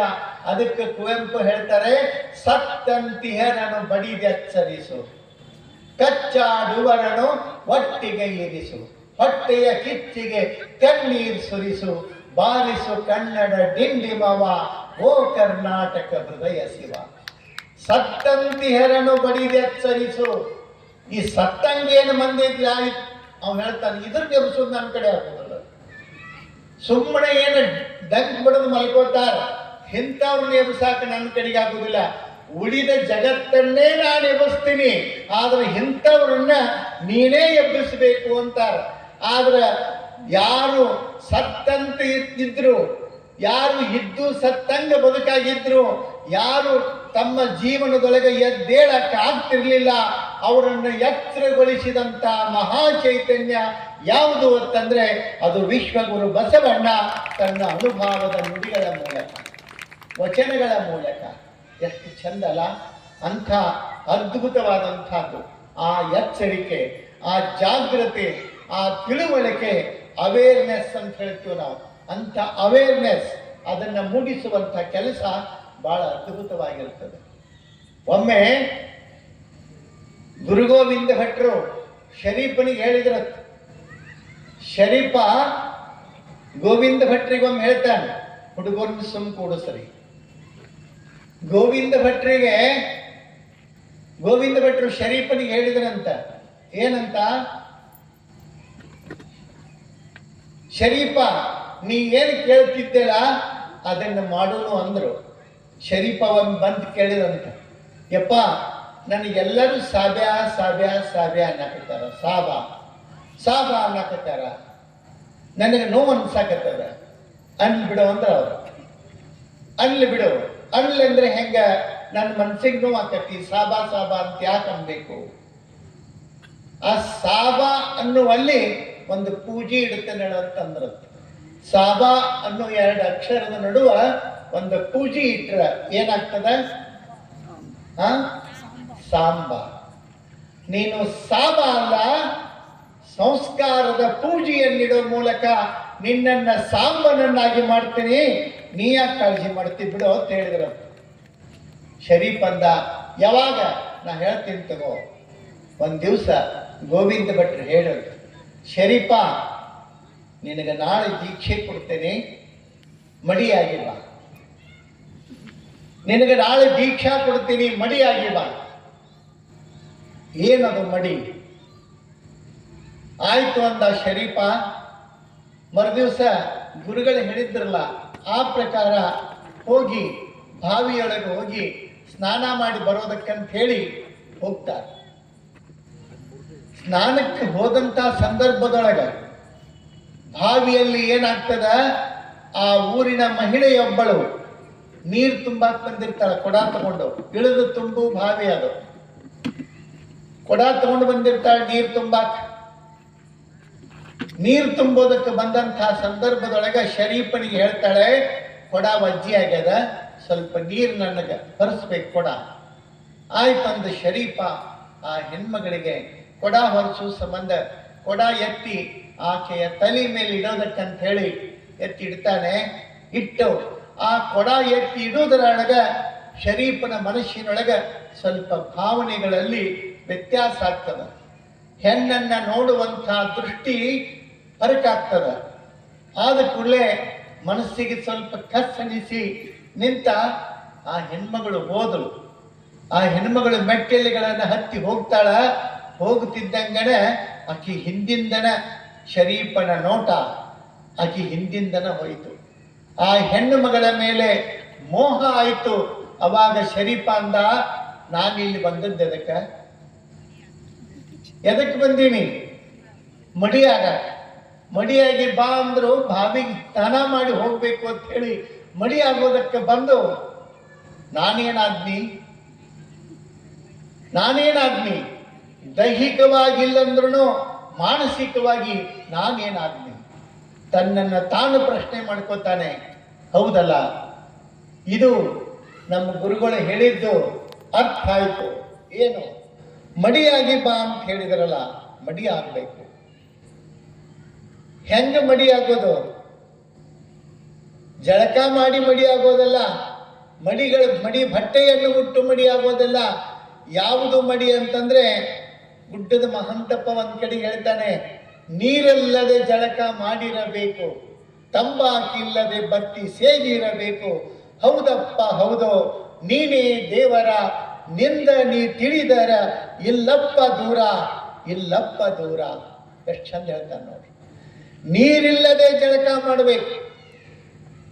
ಚಲೋ ಬಿಡ್ರಿ, ಮತ್ತೆ ಸುಮ್ಮನೆ ನಳದ ಬಿಲ್ಲರು ತುಂಬೋದು ನಿಲ್ತತಿ. ಎಷ್ಟು ಚಲೋ ಐತಿ ಆ ಐಡಿಯಾ. ನೀರಿಲ್ಲದೆ ಜಳಕ ಮಾಡಿರಬೇಕು, ತಂಬಾಕಿಲ್ಲದೆ ಬತ್ತಿ ಸೇದಿರಬೇಕು. ಎಷ್ಟು ಚಂದ ಹೇಳ್ತಾರೆ. ನೀರಿಲ್ಲದ ಜಳಕ ಯಾವುದು? ಶರೀಫ ವಿಚಾರ ಮಾಡಿದ, ಎಲ್ಲಿಯೋ ಹೋಗಿ ಮಡಿಯಾಗುವುದಲ್ಲ, ಎಲ್ಲಿ ನನ್ನ ಮನಸ್ಸು ಬೈದಾಡ್ಯದ ಅಲ್ಲೇ ಮಡಿಯಾಗೋದು. ಆ ಹೆಣ್ಮಗಳು ಮುಂದ ಇವ ಹಿಂದಿಂದ ಊರು ಗೌಡ್ರು ಅವ್ರ ಮನಿ ತನಕ ಹೋದ. ಆ ಹೆಣ್ಮಗಳು ಒಳಗೆ ಹೋದಳು. ಶರೀಫ ಹೋಗಿ ಬಾಗಿಲದೊಳಗೆ ನಿಂತ. ಆ ಮನಿ ಗೌಡ್ರು ಕಟ್ಟಿ ಮೇಲೆ ಕೂತಿದ್ರು. ಬಾರೋ ಶರೀಫ ಅಂತಂದ್ರು. ಒಳಗೆ ಹೋದ. ಈಗ ಬಂದಿದ್ದಳಲ್ಲ ನಿಮ್ಮ ಮನೆ ಹೆಣ್ಣು ಮಗಳು, ಕರೀರೇಕೆನ. ಯಾಕ ಕರೀರಿ ಹೇಳ್ತಾನಂತ ಹೇಳಿ ಕರೆದ್ರು. ಬಾರ. ಏನಿಲ್ಲ, ಒಂದು ಚಲೋ ಬಾರ್ಕೋಲ್ ಅಕ್ಕಿ ಕೈಯಾಗ ಕೊಡ್ರಿ ಅಂತ.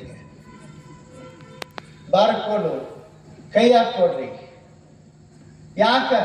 ನೀವು ಕೊಡ್ರಿ, ನಾ ಹೇಳ್ತೀನಿ. ಆಕೆಯ ಕೈಯೊಳಗೆ ಕೊಟ್ಟರು.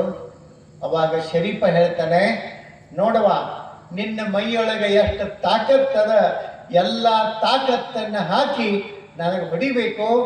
ಸುಮ್ಮನೆ ಅಲ್ಲ, ಹೆಂಗೆ ಹೊಡಿಬೇಕು ಅಂತಂದ್ರೆ ಒಂದೊಂದು ಹೊಡೆತಕ್ಕೆ ಅಷ್ಟು ಚರ್ಮ ಹರಿದು ಬರಬೇಕು.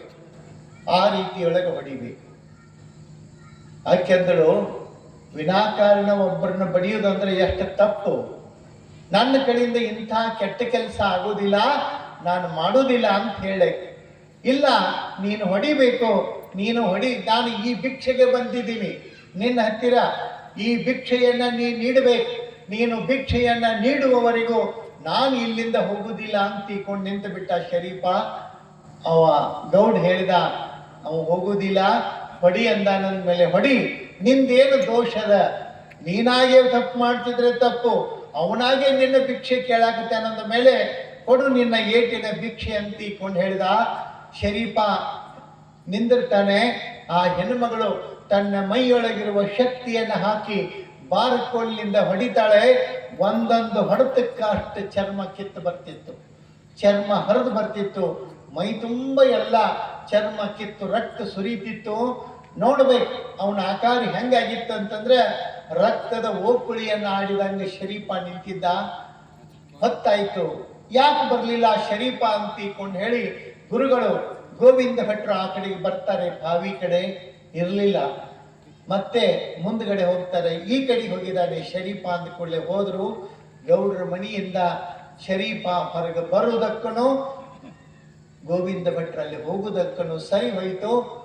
ನೋಡ್ತಾರೆ ಶರೀಫನ್ನ, ಏನು ಮಾಡಿದವು ಶರೀಫ, ಏನಿದು ನಿನ್ನ ಆಕಾರ, ಏನಾಯ್ತು, ಯಾಕೆ ಹಿಂಗೆ ಅಂತ ಕೇಳಿದ ಕೂಡಲೇ ಶರೀಫ್ ಹೇಳಿದ, ನೀವೇನು ಹೇಳಿದ್ರಿ ಗುರುಗಳ, ಮಡಿಯಾಗಿ ಬಾ, ಮಡಿ ಆಗಾಕನ ಬಂದೆ.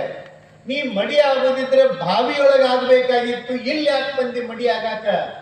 ಅವಾಗ ಅವ್ನು ಶರೀಫ ಹೇಳ್ದ, ಬಾವಿಯೊಳಗೆ ಮಡಿ ಆಗಿದ್ನಿ ಅಂತಂದ್ರ ಹೊರಗಿನ ಮೈಲಿಗೆ ತೊಳಿತಿತ್ತು, ಒಳಗ ಮೈಲಿಗೆ ಇತ್ತು.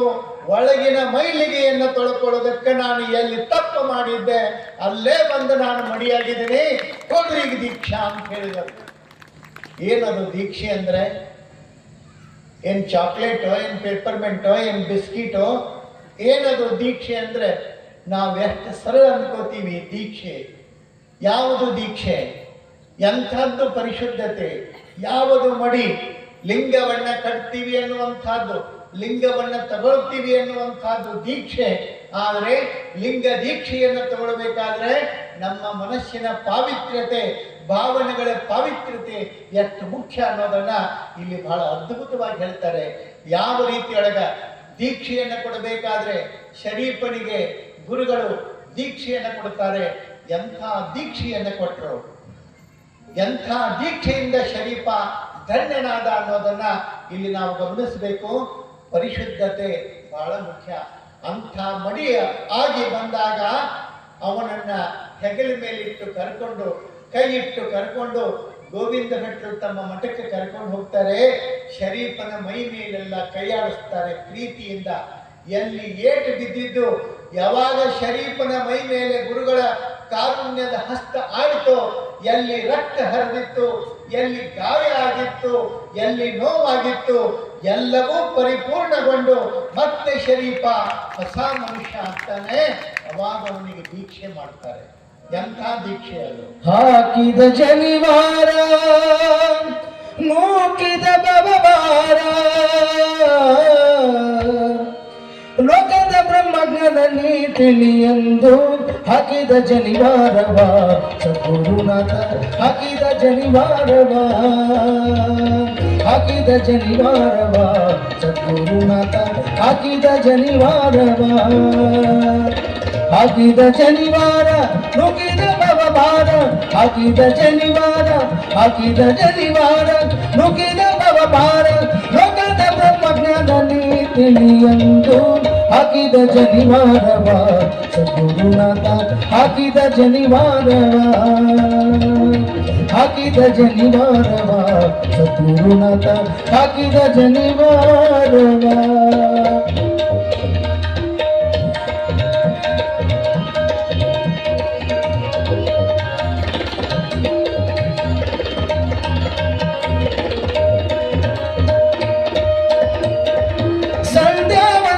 ಕಲಿಸಿ ಆನಂದದಿ ಬಿಂದು ಮಧ್ಯದಿ ನಿಲ್ಲಿಸಿ, ಸಂಧ್ಯಾ ವಂದನೆ ಕಲಿಸಿ, ಸಂಧ್ಯಾ ವಂದನೆ ಕಲಿಸಿ ಆನಂದದಿ ಬಿಂದು ಮಧ್ಯದಿ ನಿಲ್ಲಿಸಿ, ನಂದಿಸಿ ಮನಸನು ಆತ್ಮದ ಜಲದಲ್ಲಿ, ನಂದಿಸಿ ಮನಸನು ಆತ್ಮದ ಜಲದಲ್ಲಿ, ಎಂದೆಂದಿಗೂ ಎಂಬ ಗವಳ್ಳಿ ಎಂದು ಹಾಕಿದ ಜನಿವಾರವ ಸದ್ಗುರುನಾಥ, ಹಾಕಿದ ಜನಿವಾರವ, ಹಾಕಿದ ಜನಿವಾರವ ಸದ್ಗುರುನಾಥ, ಹಾಕಿದ ಜನಿವಾರವ.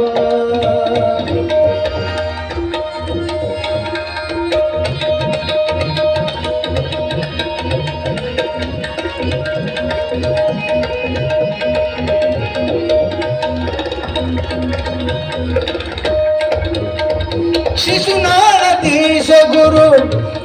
ತನ್ನೊಡಲೊಳು ವಶವಾದ ಸೂತ್ರವನು ಶಿಶುನಾಳಧೀಶ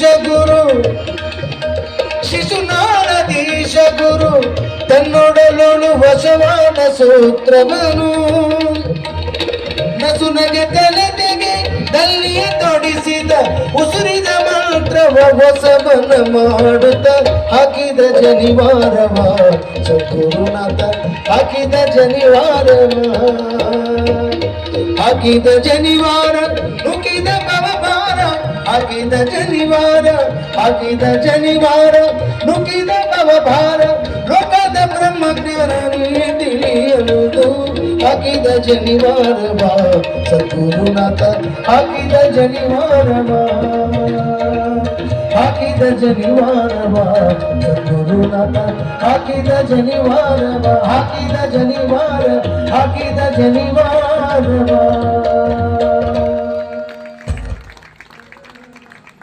ದೇವಾಲಯದ ಸಂಸ್ಕೃತಿಯಿಂದ ದೇಹವೇ ದೇವಾಲಯವೆನ್ನುವ ಸಂಸ್ಕೃತಿಯ ಕಡೆಗೆ ಬಸವಣ್ಣನ ಪಯಣ ಬಹಳ ಅದ್ಭುತವಾಗಿರುತ್ತದೆ.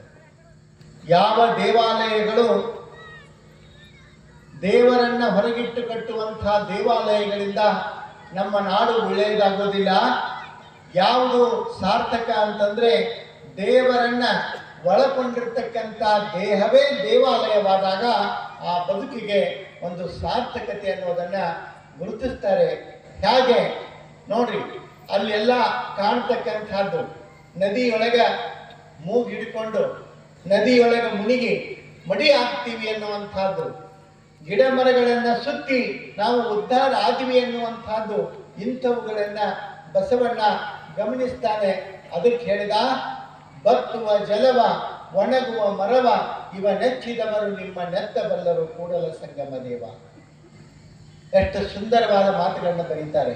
ಬತ್ತುವ ಜಲ ಒಣಗುವ ಮರ, ನೀರ ಕಂಡಲ್ಲಿ ಮುಳುಗುವರಯ್ಯ, ಮರವ ಕಂಡಲ್ಲಿ ಸುತ್ತುವರಯ್ಯ. ಮರ ಸುತ್ತಿದ್ರೆ, ನೀರೊಳಗೆ ಮುಳುಗಿದ್ರೆ ನಾವು ಪಾವನ ಆದಿವಿ ಅನ್ನುವಂಥದ್ದು ಒಂದು ಮೌಢ್ಯ. ಅದೊಂದು ಮೌಢ್ಯ. ಇಲ್ಲಿ ಅರ್ಥ ಮಾಡ್ಕೊಳ್ಬೇಕು. ಸತ್ಯವನ್ನ ತಿಳಿಲಾರದೆ ಸುಳ್ಳಿನ ಬೆನ್ನತ್ತಿ ಅಡ್ಡಾಡುವಂತಾಗಬಾರದು. ಎಂಥ ಗುರುವಿನ ಮಾರ್ಗದರ್ಶನದಲ್ಲಿಗಿರಬೇಕು ಅಂತಂದ್ರೆ, ಗುರು ಆದವ ತನ್ನ ಉದ್ಧಾರವನ್ನ ತಾನು ಮಾಡಿಕೊಳ್ಳುವಂಥದ್ದಲ್ಲ. ತನ್ನ ಉದ್ಧಾರದ ಚಿಂತನೆ ತನಗೆ ದೊಡ್ಡದಾಗಿರುವಾಗ ಬೇರೆದವರನ್ನ ಏನು ಉದ್ಧಾರ ಮಾಡ್ತಾನೆ? ಹೆಂಗ ಉದ್ಧಾರ ಮಾಡಕ್ ಸಾಧ್ಯದ? ಆ ಕಾರಣಕ್ಕ ಗುರು ಆದವ ಮೊದಲು ಜನರ ಬಗ್ಗೆ ಕಾಳಜಿ ಮಾಡಬೇಕು. ನಮ್ಮದು ಊಟ ಆಯ್ತೇನು ಅಂತ ನೋಡೋದಲ್ಲ. ಮಠಕ್ಕೆ ಬಂದಂಥ ಭಕ್ತರು ಹಸಿದುಕೊಂಡು ಹೋಗಬಾರ್ದು. ಮಠಕ್ಕೆ ಬಂದವರು ಪ್ರಸಾದ ಮಾಡಿ ಹೊಟ್ಟೆ ತುಂಬಿ ಸಂತೃಪ್ತಿಯಿಂದ ಹೋದ್ರು ನೋಡು ಅಂತ ಹೇಳಿ ಯಾವ ಗುರು ಕೇಳ್ತಾನೆ, ಆ ಗುರು ನಿಜವಾದ ಗುರು ಅನಿಸ್ಕೊಳ್ತಾನೆ. ಅವನನ್ನ ಸದ್ಗುರು ಅಂತ ಕರೀತಾರೆ. ಏನ್ ಕರೀತಾರೋ? ಸದ್ಗುರು ಅಂತ ಕರೀತಾರೆ. ಮಮ ಭಕ್ತ ಮಮಾಧಿಕ, ನನ್ನ ಭಕ್ತ ನನಗಿಂತಲೂ ದೊಡ್ಡವ ಅಂತ ಯಾರು ಭಾವಿಸ್ತಾರೆ ಅವರು ಸಾರ್ಥಕವಾದ ಗುರುಗಳು. ಎಂಥ ಗುರುತ್ವ, ಎಂಥದ್ದದು ಗುರುತ್ವ ಅಂತ ಹೇಳಿ ನಾವು ಏನನ್ನ ಹೇಳ್ತೀವಿ, ಯಾವುದರಿಂದ ಗುರುತ್ವವನ್ನು ಅಳಿತೀವಿ, ಇಲ್ಲಿ ಅರ್ಥ ಮಾಡ್ಕೊಳ್ಬೇಕು. ಗುರುಗಳಾದವು ನೋಡ್ರಿ, ಮಠದ ನಗಾರಿಗಳು ಏನ್ ಹೇಳ್ತೀರಿ ನೀವು? ಪೂಜೆ ಟೈಮ್ನೊಳಗೆ ಬಾರಿಸ್ತಾರಲ್ಲ ನಗಾರಿ ಅಂತೀರಿ. ನಗಾರಿ, ಆ ನಗಾರಿ ಬಾರಿಸಿದ ಕೂಡಲೇ ಸಿದ್ದಯ್ಯ ಪುರಾಣಿಕರು ಒಂದು ಮಾತು ಹೇಳ್ತಾರೆ. ಆ ನಗಾರಿಗಳು ಏನ್ ಅನ್ಬೇಕಂತಂದ್ರೆ, ಜನಂ ಜನಂ ಜನಂ ಅಂದ್ರೆ ಜನ ಜನ ಜನ, ಭಕ್ತರು ಭಕ್ತರು ಅಂತ ಹೇಳ್ಬೇಕಂತ. ನಮ್ಮ ಮಠದ ನಗಾರಿಗಳಿವತ್ತ ಧನಂ ಧನಂ ಧನಂ, ರೊಕ್ಕ ರೊಕ್ಕ ರೊಕ್ಕ ಅಂತ ಹೇಳಂತ. ಅದಕ್ಕೆ ಮಠದ ನಗಾರಿ ಧನಂ ಧನಂ ಅನ್ನಂಗಿಲ್ಲ, ಜನಂ ಜನಂ ಅಂತ ಯಾವ ಮಠದ ನಗಾರಿ ಅಂತವೆ ಆ ಮಠ ಸಾರ್ಥಕವಾದ ಕೀರ್ತಿಯನ್ನ ಮೆರೀತದ, ಸಾರ್ಥಕವಾದ ಬದುಕನ್ನ ಕಾಣ್ತದ.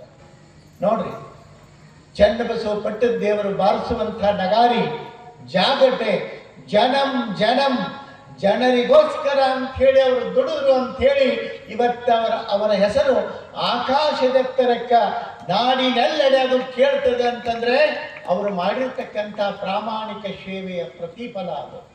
ಅದಕ್ಕೆ ಗುರುಗಳಾದವರು ಯಾರು ಸಾರ್ಥಕ ಗುರುಗಳು, ಬಹಳ ದೊಡ್ಡ ಗುರುಗಳು ಅಂತಂದ್ರೆ ಬಹಳಷ್ಟು ಸಂಪತ್ತಿದ್ದವರಲ್ಲ, ಬಹಳಷ್ಟು ರೊಕ್ಕ ರೂಪಾಯಿ ಇದ್ದವರಲ್ಲ, ಬಹಳಷ್ಟು ಚಂದ ಮಾತಾಡೋರು ಅಲ್ಲ. ಯಾರು ನಿಜವಾದ ಗುರುಗಳು ಅಂತಂತಂದ್ರೆ ಯಾರು ಭಕ್ತರನ್ನ ತನ್ನ ಮಕ್ಕಳಂಗೆ ಯಾರು ಪ್ರೀತಿ ಮಾಡ್ತಾರೆ ಅವನು ನಿಜವಾದ ಗುರು. ತಾಯಿ ಎನಿಸ್ಕೊಳ್ತಾನೆ ಗುರು. ಗುರು ತಾಯಿ ಆಗಬೇಕು. ಅಂಥ ತಾಯ್ತನ, ಅಂಥ ಮೃದುತ್ವದ ಭಾವನೆ ಗುರುವಿನಲ್ಲಿದ್ದಾಗ ಅವನನ್ನ ಗುರು ಅಂತ ಹೇಳ್ತಾರಲ್ಲ. ಹಂಗ ಬಸವಣ್ಣ ಜನರನ್ನ ಕುರಿತು ಆಲೋಚಿಸಿದ. ಲಿಂಗಾಯತ ಧರ್ಮ ಯಾಕೆ ಶ್ರೀ ಸಾಮಾನ್ಯರ ಧರ್ಮ ಆಯ್ತದು ಅಂತಂದ್ರೆ ಜನರ ಯೋಗಕ್ಷೇಮವನ್ನ, ಜನರ ನೋವು ನಲಿವುಗಳನ್ನ, ಜನರ ಕಷ್ಟ ಸುಖಗಳನ್ನ ಅದು ಅರ್ಥೈಸಿಕೊಂಡು ಅದು ನಡೀತು ಅನ್ನೋ ಕಾರಣಕ್ಕೆ ಅದು ಲಿಂಗಾಯತ ಒಂದು ಜನಪರ ಧರ್ಮ, ಜನಪರ ಕಾಳಜಿ ಉಳ್ಳ ಧರ್ಮ ಅಂತ ಹೇಳಿ ಆಯ್ತು ಅನ್ನೋದನ್ನ ಇಲ್ಲಿ ನಾವು ಗಮನಿಸ್ತೀವಲ್ಲ. ಅಂಥ ಹಿನ್ನೆಲೆಯೊಳಗ ಸಾರ್ಥಕವಾದಂಥ ರೀತಿಯಲ್ಲಿ ಬಸವಣ್ಣನ ಮಾತುಗಳು ಎಲ್ಲರ ಮನಸ್ಸಿನೊಳಗ ಪಡಿ ಮೂಡ್ತವೆ. ವಿಚಾರಗಳು, ಆತನ ವಿಚಾರಗಳನ್ನು ಒಪ್ಪಿಕೊಳ್ತಾರೆ. ಎಲ್ಲ ಕಡೆಯಿಂದಲೂ ಪ್ರತಿಕ್ರಿಯೆಗಳು ಬರ್ತಾವ. ಆ ಪ್ರತಿಕ್ರಿಯೆಗಳು ಅದ್ಭುತವಾದಂತಹದ್ದು. ಬಸವಣ್ಣ ಕೇವಲ ಒಬ್ಬ ವ್ಯಕ್ತಿ ಅಲ್ಲ, ಬಸವಣ್ಣ ಕೇವಲ ಒಂದು ಹೆಸರಲ್ಲ, ಈ ನಾಡಿಗೆ ದಿಕ್ಕು ತೋರಿಸುವ ಆತ ದಿಕ್ಸೂಚಿ. ಬಸವಣ್ಣ ಈ ನಾಡಿನ ದಿಕ್ಸೂಚಿ ಎನ್ನುವಂತಹ ಒಂದು ಸಂದೇಶ ಅವತ್ತು ಜನರ ಮುಖದಿಂದ ಹೊರಬೀಳ್ತದ. ಎಲ್ಲರೂ ಬಸವಣ್ಣ ಅಂತ ಹೇಳಿ ಒಪ್ಪಬೇಕಾದ್ರೆ, ಬಸವಣ್ಣನ ನಿಲುವನ್ನು ಒಪ್ಪಬೇಕಾದ್ರೆ ಸುಮ್ಮನೆ ಒಪ್ಪೋದಿಲ್ಲ. ಜನರು ಪ್ರಶ್ನೆ ಮಾಡ್ತಾರೆ. ಆ ಪ್ರಶ್ನೆಗಳಿಗೆ ಉತ್ತರ ರೂಪವಾಗಿ ಬಸವಣ್ಣನ ನಡೆ ಇರೋದ್ರಿಂದ ಎಲ್ಲರೂ ಒಪ್ಪಿಕೊಳ್ತಾರೆ. ಈಶಾನ್ಯ ಗುರುಗಳಿಗೆ ಬಹಳ ಸಂತಸ ಆಗ್ತದ, ಸಂಭ್ರಮ ಪಡ್ತಾರೆ. ಬಸವಣ್ಣ, ನಿನ್ನಿಂದ ಈ ನಾಡಿನಲ್ಲಿ ಒಂದೇನೋ ಆಗುವುದಿದೆ, ಆ ಕೆಲಸ ನಿನ್ನಿಂದ ಸಾಧ್ಯದ. ನೀನು ಸಂಗಮನಾಥನ ಆಜ್ಞೆಯಂತೆ ನಡ್ಕೋ, ಎಲ್ಲವೂ ಛಲ ಆಗ್ತದ. ಆ ಒಂದು ಏನೋ ಕಪಿಲ ಷಷ್ಠಿ ಆ ಕಾರ್ಯಕ್ರಮ ಆಯ್ತಲ್ಲ, ಆ ಕಾರ್ಯಕ್ರಮಕ್ಕ ಮಂಗಳ ಬೇಡದಿಂದ ಬಲದೇವರಸರು ಬಂದಿರ್ತಾರೆ. ಬಲದೇವರಸರು ಯಾರು? ಮಾದಲಾಂಬಿಕೆಯ ಅಣ್ಣ, ಬಸವಣ್ಣನ ಸೋದರ ಮಾವ, ತನ್ನ ಮಗಳಾಗಿರ್ತಕ್ಕಂಥ ಗಂಗಾಂಬಿಕೆ, ಸಿದ್ಧರಸನ ಮಗಳಾದ ನೀಲಾಂಬಿಕೆ ಎಲ್ಲ ಕುಟುಂಬದೊಂದಿಗೆ ಕೂಡಲ ಸಂಗಮಕ್ಕೆ ಬಂದಿರ್ತಾರೆ. ತನ್ನ ಅಳಿಯ ಬಸವಣ್ಣ ಇಂಥ ಒಂದು ಅದ್ಭುತವಾದ ಕ್ರಾಂತಿಯ ನೇತಾರನಾಗಿ ಹೊರಹೊಮ್ಮಿದ್ದನ್ನ ನೋಡಿ ಬಲದೇವರಸರಿಗೆ ಬಹಳ ಸಂತೋಷ ಆಗ್ತದ. ಅವರು ಈಶಾನ್ಯ ಗುರುಗಳಲ್ಲಿ ಬಲದೇವರಸ ಕೇಳ್ತಾನೆ, ಗುರುಗಳೇ ನೀವು ಅಪ್ಪಣೆ ಮಾಡಬೇಕು, ಬಸವಣ್ಣನಿಗೆ ಕಳಿಸಬೇಕು, ಮಂಗಳ ವೇಳೆಗೆ ನಾನು ಅವನ್ನ ಕರ್ಕೊಂಡು ಹೋಗ್ತೀನಿ, ನೀವು ಒಪ್ಪಿಗೆ ಕೊಡಬೇಕು, ಅಲ್ಲಿ ಅವನಿಗೆ ಬಹಳ ಕೆಲಸ, ದೊಡ್ಡ ಕೆಲಸ ಕಾದಿದೆ, ಕಳಿಸ್ಕೊಡ್ಬೇಕು ಅಂತಿಕೊಂಡು ಹೇಳ್ತಾರೆ. ಅವಾಗ ಈಶಾನ್ಯ ಗುರುಗಳಂದ್ರು, ಬಸವಣ್ಣನಿಗೆ ಹೇಳಬೇಕು ಅಂತಂದ್ರೆ ಅದು ಅಷ್ಟು ಸರಳ ಅಲ್ಲ. ಅವನ ಮನಸ್ಸನ್ನ ಒಲಿಸಬೇಕು ಅಂತಂದ್ರೆ ಬಹಳ ಕಷ್ಟದ ಕೆಲಸ. ಬಹಳ ಸರಳ ಕೆಲಸ ಏನು ಅಂತಂದ್ರೆ ಸಂಗಮನಾಥನೇ ಅವನಿಗೆ ಪ್ರೇರಣೆ ಕೊಡಬೇಕು, ಅಂದ್ರೆ ಎಲ್ಲವೂ ಸಾಧ್ಯ ಅನ್ನೋ ಮಾತನ್ನ ಈಶಾನ್ಯ ಗುರುಗಳು ಹೇಳಿದಾಗ ಅವಂದ, ಹಿಂಗ್ಯಾಕೆ ಹೇಳ್ತೀರಿ ಗುರುಗಳೇ, ನೀವು ಅಪ್ಪಣೆ ಮಾಡಿದರೆ ಬಸವಣ್ಣ ಒಪ್ಪಬಹುದು. ಅವಾಗ ಈಶಾನ್ಯ ಗುರುಗಳಂದ್ರು, ನೀವು ತಿಳ್ಕೊಂಡಷ್ಟು ಸರಳ ಇಲ್ಲ, ಒಂದಿಷ್ಟು ಬಿಡಿ, ತನ್ನಷ್ಟಕ್ಕೆ ತಾನೇ ಸಂದರ್ಭ ಬರಲಿ, ಆಗ್ತದ ಅಂತ ಹೇಳಿ. ಆಯ್ತು ಅಂತ ಹೇಳಿ ಬಲದೇವರಸ ಈಶಾನ್ಯ ಗುರುಗಳ ಅಪ್ಪಣೆಯನ್ನು ಪಡ್ಕೊಂಡು ಮಂಗಳ ವೇಡಕ್ಕೆ ತಿರುಗಿ ಹೋಗ್ತಾರೆ. ಸ್ವಲ್ಪ ದಿವಸ ಹೋದ ಮೇಲೆ ಬಸವಣ್ಣ ಎಂದಿನಂತೆ ಮಲಗಿರುವಾಗ ಸ್ವಪ್ನದೊಳಗ ಸಂಗಮನಾಥ ಕಾಣಿಸ್ಕೊಂಡು ಹೇಳ್ತಾನೆ, ಬಸವಣ್ಣ ನೀನು ಮಂಗಳ ವೇಳೆಗೆ ನಡೆ, ನಿನಗೆ ಅಲ್ಲಿದೆ ಕಾರ್ಯಕ್ಷೇತ್ರ ಅಂತಿಕೊಂಡು ಹೇಳಿದಾಗ ಅವನ ಮನಸ್ಸು ಸ್ವಲ್ಪ ವಿಚಲಿತಗೊಳ್ಳುತ್ತದ. ಇದು ಎಚ್ಚರವೋ ಸ್ವಪ್ನವೋ, ಸ್ವಲ್ಪ ಹೊತ್ತು ಎದ್ದು ಕುಳಿತ ಮೇಲೆ ಇದು ಸ್ವಪ್ನ ಅನ್ನೋದು ತಿಳಿದು ಮರುದಿವಸ ಗುರುಗಳ ಹತ್ತಿರ, ಈಶಾನ್ಯ ಗುರುಗಳ ಹತ್ತಿರ ನಿವೇದಿಸಿಕೊಳ್ತಾನೆ, ಸಂಗಮನಾಥನ ಆಜ್ಞೆ ಈ ಪ್ರಕಾರ ಆಗಿದೆ ಗುರುಗಳೇ, ಏನಿದು ನನಗೆ ತಿಳಿಲಿಲ್ಲ, ಏನು ಸಂದೇಶ ಇದು? ಅವಾಗ ಈಶಾನ್ಯ ಗುರುಗಳು ಅವನಾಗೆ ಕೇಳಿದ ಮೇಲೆ ಹೇಳೋಣ ಅಂತ ಸುಮ್ಮಿದ್ರು ಅವರು. ಅವಾಗ ಬಸವಣ್ಣ ಯಾವಾಗ ಕೇಳಿದಲ್ಲ ಅವಾಗ ಈಶಾನ್ಯ ಗುರುಗಳು ಹೇಳ್ತಾರೆ, ಬಸವಣ್ಣ ಇದು ನನ್ನ ಇಚ್ಛೆ, ಜನರ ಇಚ್ಛೆ, ಅಲ್ಲಿನ ನಾಡ ಜನರ ಇಚ್ಛೆ, ಎಲ್ಲರ ಸದಾಶಯ ಜೊತೆಗೆ ಸಂಗಮನಾಥನ ಇಚ್ಛೆ ಮೀರುವಂತಿಲ್ಲ, ಹೊರಡು ಬಸವಣ್ಣ ಅಂತಿಕೊಂಡು ಹೇಳಿದರು. ಅವಾಗ ಬಸವಣ್ಣ ಅಂದ, ನಿಮ್ಮನ್ನ ಬಿಟ್ಟು, ಸಂಗಮನಾಥನ ಸಾನ್ನಿಧ್ಯವನ್ನು ಬಿಟ್ಟು ನಾನು ಹೆಂಗೆ ಹೋಗೋದು ಹೇಗೆ ಅನ್ನುವಂತಹ ಪ್ರಶ್ನೆಯನ್ನು ಮಾಡ್ತಾನೆ ಬಸವಣ್ಣ.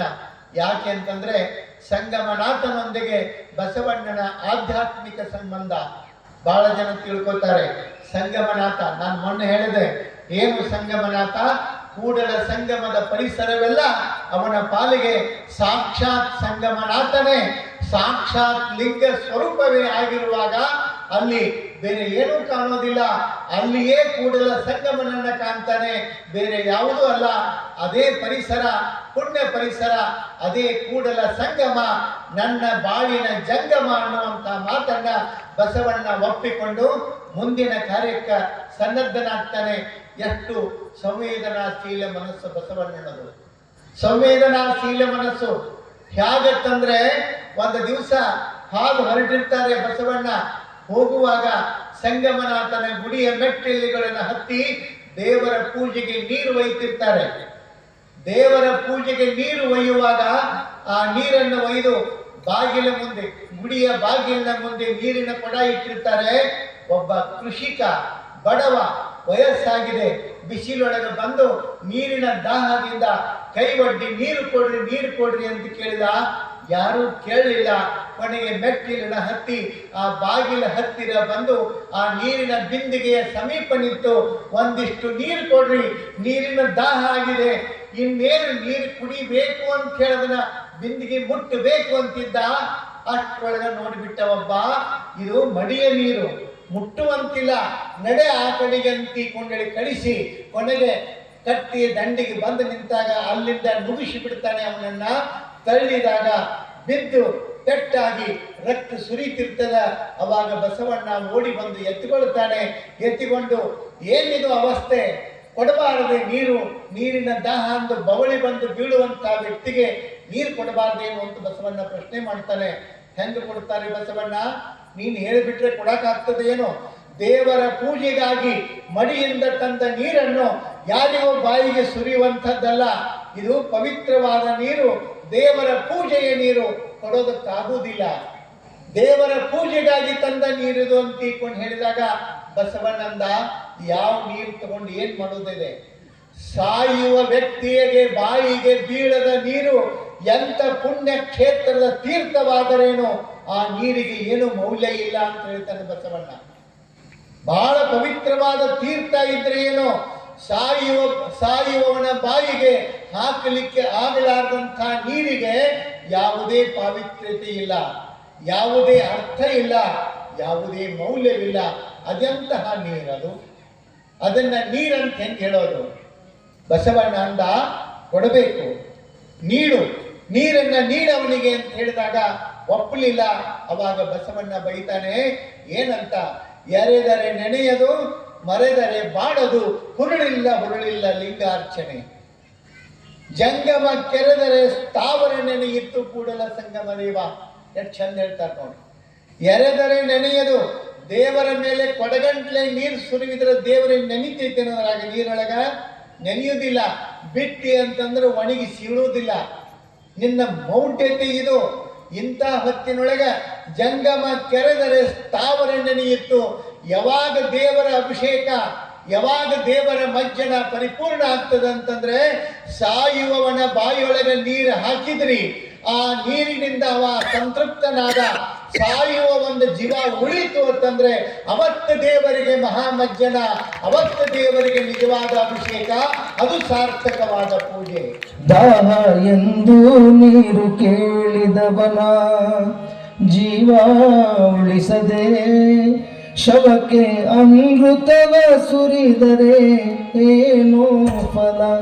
ದಾಹ ಎಂದು ನೀರು ಕೇಳಿದವನ ಪ್ರಾಣ ಉಳಿಸದೆ, ದಾಹ ಎಂದು ನೀರು ಕೇಳಿದವನ ಜೀವ ಉಳಿಸದೆ ಶವಕ್ಕೆ ಅಮೃತವ ಸುರಿದರೆ ಏನೋ ಫಲ.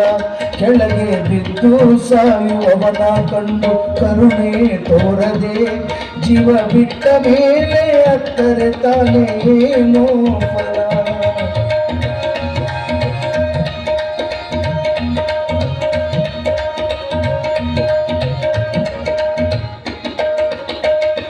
ಜನ್ಮ ಕೊಟ್ಟವರ ನಿಜ ಸೇವೆ ನೀ ಮಾಡದೆ ನಿತ್ಯ ಶಿವ ಪೂಜೆ ಮಾಡಿದರೆ ಏನೋ ಫಲ. ಜನ್ಮ ಕೊಟ್ಟವರ ನಿಜ ಸೇವೆ ನೀ ಮಾಡದೆ ನಿತ್ಯ ಶಿವ ಪೂಜೆ ಮಾಡಿದರೆ ಏನೋ ಫಲ. ಸಕಲ ಪ್ರಾಣಿಯಲ್ಲಿ ದಯೆಯನ್ನು ನೀ ತೋರದೆ ಮನುಜ ಗುರು ಬೋಧೆ ಕೇಳಿದರೆ ಏನೋ ಫಲ. ಸಕಲ ಪ್ರಾಣಿಯಲ್ಲಿ ದಯೆಯನ್ನು ತೋರದೆ ಮನುಜ ಗುರು ಬೋಧೆ ಕೇಳಿದರೆ ಏನೋ ಫಲ. ದಾಹ ಎಂದು ನೀರು ಕೇಳಿದವನ ಜೀವ ಉಳಿಸದೆ ಶವಕ್ಕೆ ಅಮೃತವ ಸುರಿದರೆ ಏನೋ ಫಲ, ಏನೋ ಫಲ, ಏನೋ ಫಲ. ದಾಹ ನೀರಡಿಕೆ ಅಂತ ಕೇಳಿದಂಥವನ ಬಾಯಿಗೆ ಒಂದಿಷ್ಟು ನೀರು ಹಾಕಲಾರ್ದ ಸತ್ತ ಮೇಲೆ ಬಾಯಾಗ ಅಮೃತ ಓದು ಹಾಕ್ತಿರ್ತಾರೆ. ನೋಡ್ಬೇಕು, ಬೇಕು ಅಂದಾಗ ನೀ ನೀರು ಹಾಕಕ್ಕೆ ದಿಕ್ಕಿರ್ಲಾರ್ದವರು ಆಮೇಲೆ ಬಂದು ಬಾಯಾಗ ಬಂಗಾರ ಇಡ್ತಿರ್ತಾರೆ. ಬಂಗಾರ ಚೂರು, ಬಂಗಾರ ಚೂರು ಅದೇನು ತಿನ್ನೋದತ್ತೆ, ಏನು ನುಂಗುದತ್ತೋ? ಏನದ್ರದ್ದು ಪ್ರಯೋಜನ? ಅಂಥದ್ದಕ್ಕೆ ಏನೂ ಅರ್ಥ ಇಲ್ಲ. ಮೌಲ್ಯಗಳನ್ನು ತಿಳಿಲಾರ್ದೆ, ಸಾರ್ಥಕತೆಯನ್ನು ಅರ್ಥ ಮಾಡಿಕೊಳ್ಳಾರ್ದೆ ನಾವು ಏನು ಮಾಡಿದರೂ ಆ ಬದುಕಿಗೆ ಯಾವುದೇ ಅರ್ಥ ಇಲ್ಲ ಅನ್ನೋದನ್ನು ಭಾಳ ಚಂದ ಹೇಳ್ತಾರೆ. ಎಂಥ ನೋಡ್ರಿ, ಕೆಲವು ದೇವರುಗಳು ಹಿಂಗೆ ಮಾಡ್ತಿದ್ರೆ ಸಿಟ್ಟಾಕವತ್ತು. ನೋಡ್ಬೇಕು, ಒಬ್ಬೊಬ್ಬರು ಹೇಳ್ತಿರ್ತಾರೆ ನಮ್ಮ ಮನ್ಯಾಗ ದೇವ್ರು ಮಾಡ್ರಿ ಸುಮಾರು ಒಂದು 30-40 ಎಡಿ ಮಾಡ್ಬೇಕು ನಾವು.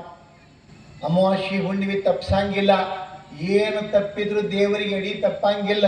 ಅಕಸ್ಮಾತ್ ತಪ್ಪಂದ್ರೆ ಕನಿಷ್ಠನಾಗ ಬಂದು ನಿಲ್ತಾವತ್ತವ ಯಾವ ದೇವ್ರುಗಳು. ಇವ್ರು ಎಡಿ ಕೊಡ್ಲಿಲ್ಲ ಅಂದ್ರೆ ಕನಿಷ್ಠನಾಗ ಬಂದ್ಬಿಡ್ತಾವಂತ. ಅವು ಎಷ್ಟು ಬರಿಗೆಟ್ಟು ಕೂತಿರ್ಬೇಕ್ರೆ ಅವು, ಎಷ್ಟು ದಿಕ್ಕೆಟ್ಟು ನಿಂತಿರ್ಬೇಕವು.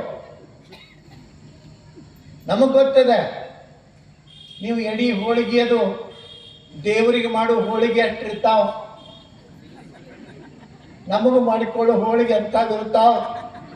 ನೋಡ್ರಿ, ನೀವು ದೇವರಿಗೆ ಮಾಡೋ ಹೋಳಿಗೆಯೊಳಗೆ ಹೂರ್ಣ ಹುಡುಕ್ಯಾಡಿ ತೆಗಿಬೇಕದನ್ನು ಸುಮ್ಮೊಂದಿಟ್ಟು ಹಾಕಿ ಅವ್ರು ಹೇಳ್ತಾರೆ, ಎದಕ್ರಿ ಅದೇನು ದೇವ್ರು ತಿಂತತೋ ಬಿಡ್ತತೋ, ಸುಮ್ಮನೆ ನೇಮ್ ಅಂತ ಮಾಡೋದಿರ್ತೈತಿ. ಎಷ್ಟು ಶಾಣ್ಯರ ನೋಡ್ರಿ ಅವರು. ನಾವು ಶಾಣ್ಯರ ನಾವು ತಿಳ್ಕೊಂಡೀವಿ. ನೇಮ ಎಷ್ಟು ಇರ್ತೈತಿ, ಸುಮ್ಮನೇನು ದೇವ್ರು ತಿಂತತೋ ಬಿಡ್ತತೋ ಒಂದಿಷ್ಟು ಹಾಕೋದು. ಅದು ಎಂಥದ್ದು, ಇಲಿ ಕಿವಿ ಅಟ್ಟು ಹೋಳಿಗೆ ಮಾಡಿ ಅದರ ಒಂದೀಟ ಹೂರ್ಣ ಹಾಕಿ ಅವು ಬರೀ ಸುಮ್ಮ ಹೋಳಿಗೆ ಅವು. ಆದ್ರೆ ನಮ್ಮ ಹೋಳಿಗೆ ನಮಗೆ ಮಾಡಿರ್ತಾರೆ ನೋಡ್ಬೇಕು, ಬರೋಬ್ಬರಿ ಒಂದು ಕೈಯಾಗಿ ಎತ್ತುವುದಿಲ್ಲ ಅವು, ಎರಡೂ ಕೈ ಹಿಡಿದು ಎತ್ತಬೇಕು. ನಮ್ಮ ಹೋಳಿಗೆ ಹಿಂಗಿರ್ತಾವ, ದೇವರು ಹಂಗಿರ್ತಾವ. ಅಂತ ಹೋಳಿಗೆ ಸಂಬಂಧ ಆ ಎಡಿ ಸಂಬಂಧ ದೇವ್ರು ಕುಂತತಿ ಅಂದ್ರೆ ಹೆಂಗೆ ಅದನ್ನ ಶಂಕರಾಚಾರ್ಯರು ಭಾಳ ಚಂದ ಹೇಳ್ತಾರೆ. ಸಹಸ್ರಂ ವರ್ತಂತೆ ಜಗತಿ ವಿಬುಧ ಕ್ಷುದ್ರ ಫಲದ ನಮನ್ನೇ ಸ್ವಪ್ನೇವ ತದನುಸರಣಂ ತತ್ಕೃತ ಫಲಂ ಶಂಭೋ ಹರಿಬ್ರಹ್ಮಾದಿ ನಾಮಪಿ ನಿಕಟ ಭಾಜಾಮ ಸುಲಭಂ ಚಿರಂ ಯಾಕೆ ಶಂಭೋ ತವ ಪದಾಂಭೋಜ ಭಜನಂ. ಎಷ್ಟು ಚಂದ ಹೇಳ್ತಾರೆ ಶಂಕರಾಚಾರ್ಯರು.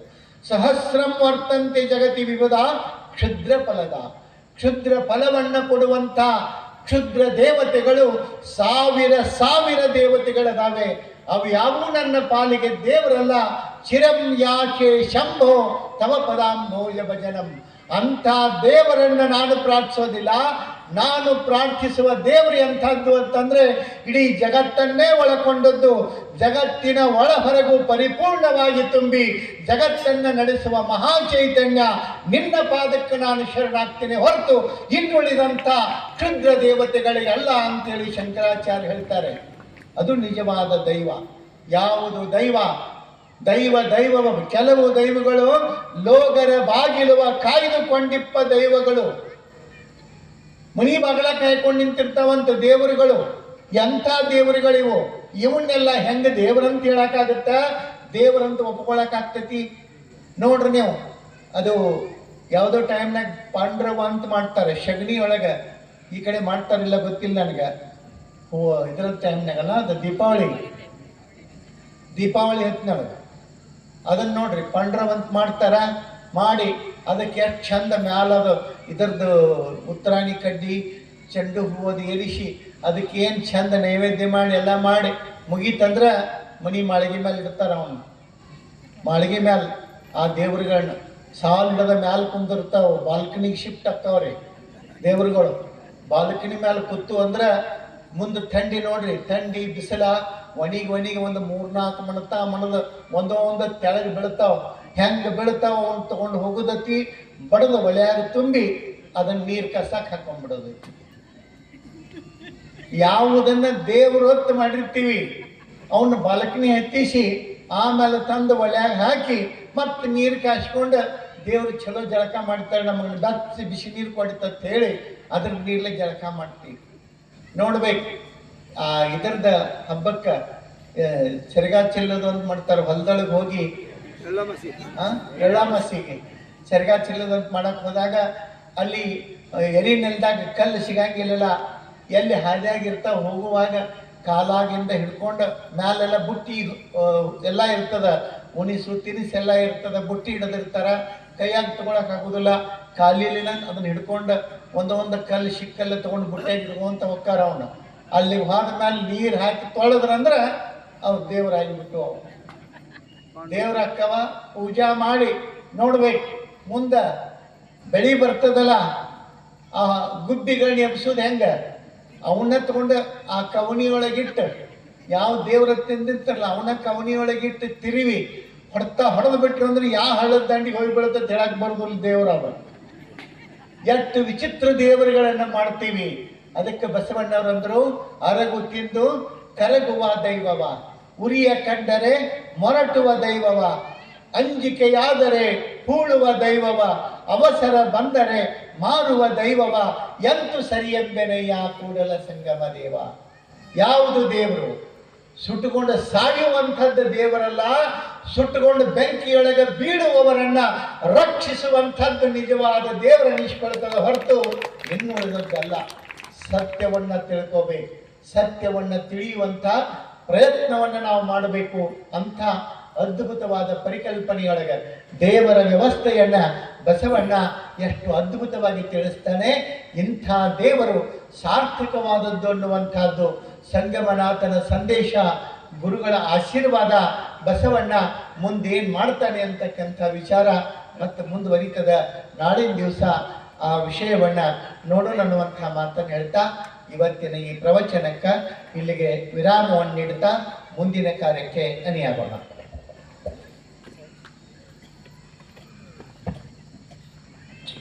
ಇಲ್ಲಿವರೆಗೆ ಪರಮ ಪೂಜ್ಯ ಮಣಿರಂಜನ ಪ್ರಣವ ಸ್ವರೂಪಿ ಶಿವಾನಂದ ಮಹಾಸ್ವಾಮೀಜಿಗಳು ಪೂಜ್ಯರ ಪ್ರವಚನವನ್ನ ತಾವೆಲ್ಲರೂ ಆಲಿಸಿದ್ದೀರಿ. ಸದ್ವಿಚಾರಗಳನ್ನ ತಮ್ಮ ಮನದಲ್ಲಿರಿಸಿಕೊಂಡು ಎಲ್ಲರ ಬದುಕು ಸುಂದರವಾಗಲಿ ಅಂತ ಹೇಳ್ತಾ ಪರಮ ಪೂಜ್ಯರಿಗೆ ನಿಮ್ಮೆಲ್ಲರ ಭಕ್ತಿಯ ಚಪ್ಪಾಳೆ ಮೂಲಕ ಅನಂತ ಶರಣು ಶರಣಾರ್ಥಿಗಳನ್ನ ತಿಳಿಸಿ ಇವತ್ತಿನ ಪ್ರಸಾದದ ದಾಸೋಹಿಗಳು ವೇದಿಕೆ ಬರಬೇಕಾಗಿ ವಿನಂತಿಸ್ತೇನೆ. ನಮ್ಮ ಶರಣೆ ಸುರೇಖಾ ಗುಂಡಪ್ಪ ಬೆಲ್ಲಾಳಿ ದಂಪತಿಗಳು ವೇದಿಕೆಗೆ ಆಗಮಿಸಬೇಕು. ಶರಣ ದಂಪತಿಗಳು ಪೂಜ್ಯರಿಂದ ಆಶೀರ್ವಾದ ಪಡ್ಕೊಳ್ಬೇಕಾಗಿ ತಮ್ಮಲ್ಲಿ ವಿನಂತಿಯನ್ನ ಮಾಡ್ತೇನೆ. ಅದೇ ರೀತಿ ದಾಸೋಹಿಗಳು ಬೇಗನೆ ವೇದಿಕೆಗೆ ಬರಬೇಕು. ಆತ್ಮೀಯ ಶರಣ ಬಂಧುಗಳೇ, ವಿಶೇಷ ಕಾರ್ಯಕ್ರಮಗಳು ಕೂಡ ಇನ್ನೇನು ಯೋಗ ಶಿಬಿರ ಪ್ರತಿನಿತ್ಯ ಬೆಳಗ್ಗೆ 5:30ಕ್ಕೆ ನಡೀತಾ ಇದೆ. ಜೊತೆಗೆ ಇದೇ ಏಪ್ರಿಲ್ 10, 11 ಮತ್ತು 12ರಂದು ರಾಷ್ಟ್ರ ಮಟ್ಟದ ವಾಲಿಬಾಲ್ ಪಂದ್ಯಾವಳಿ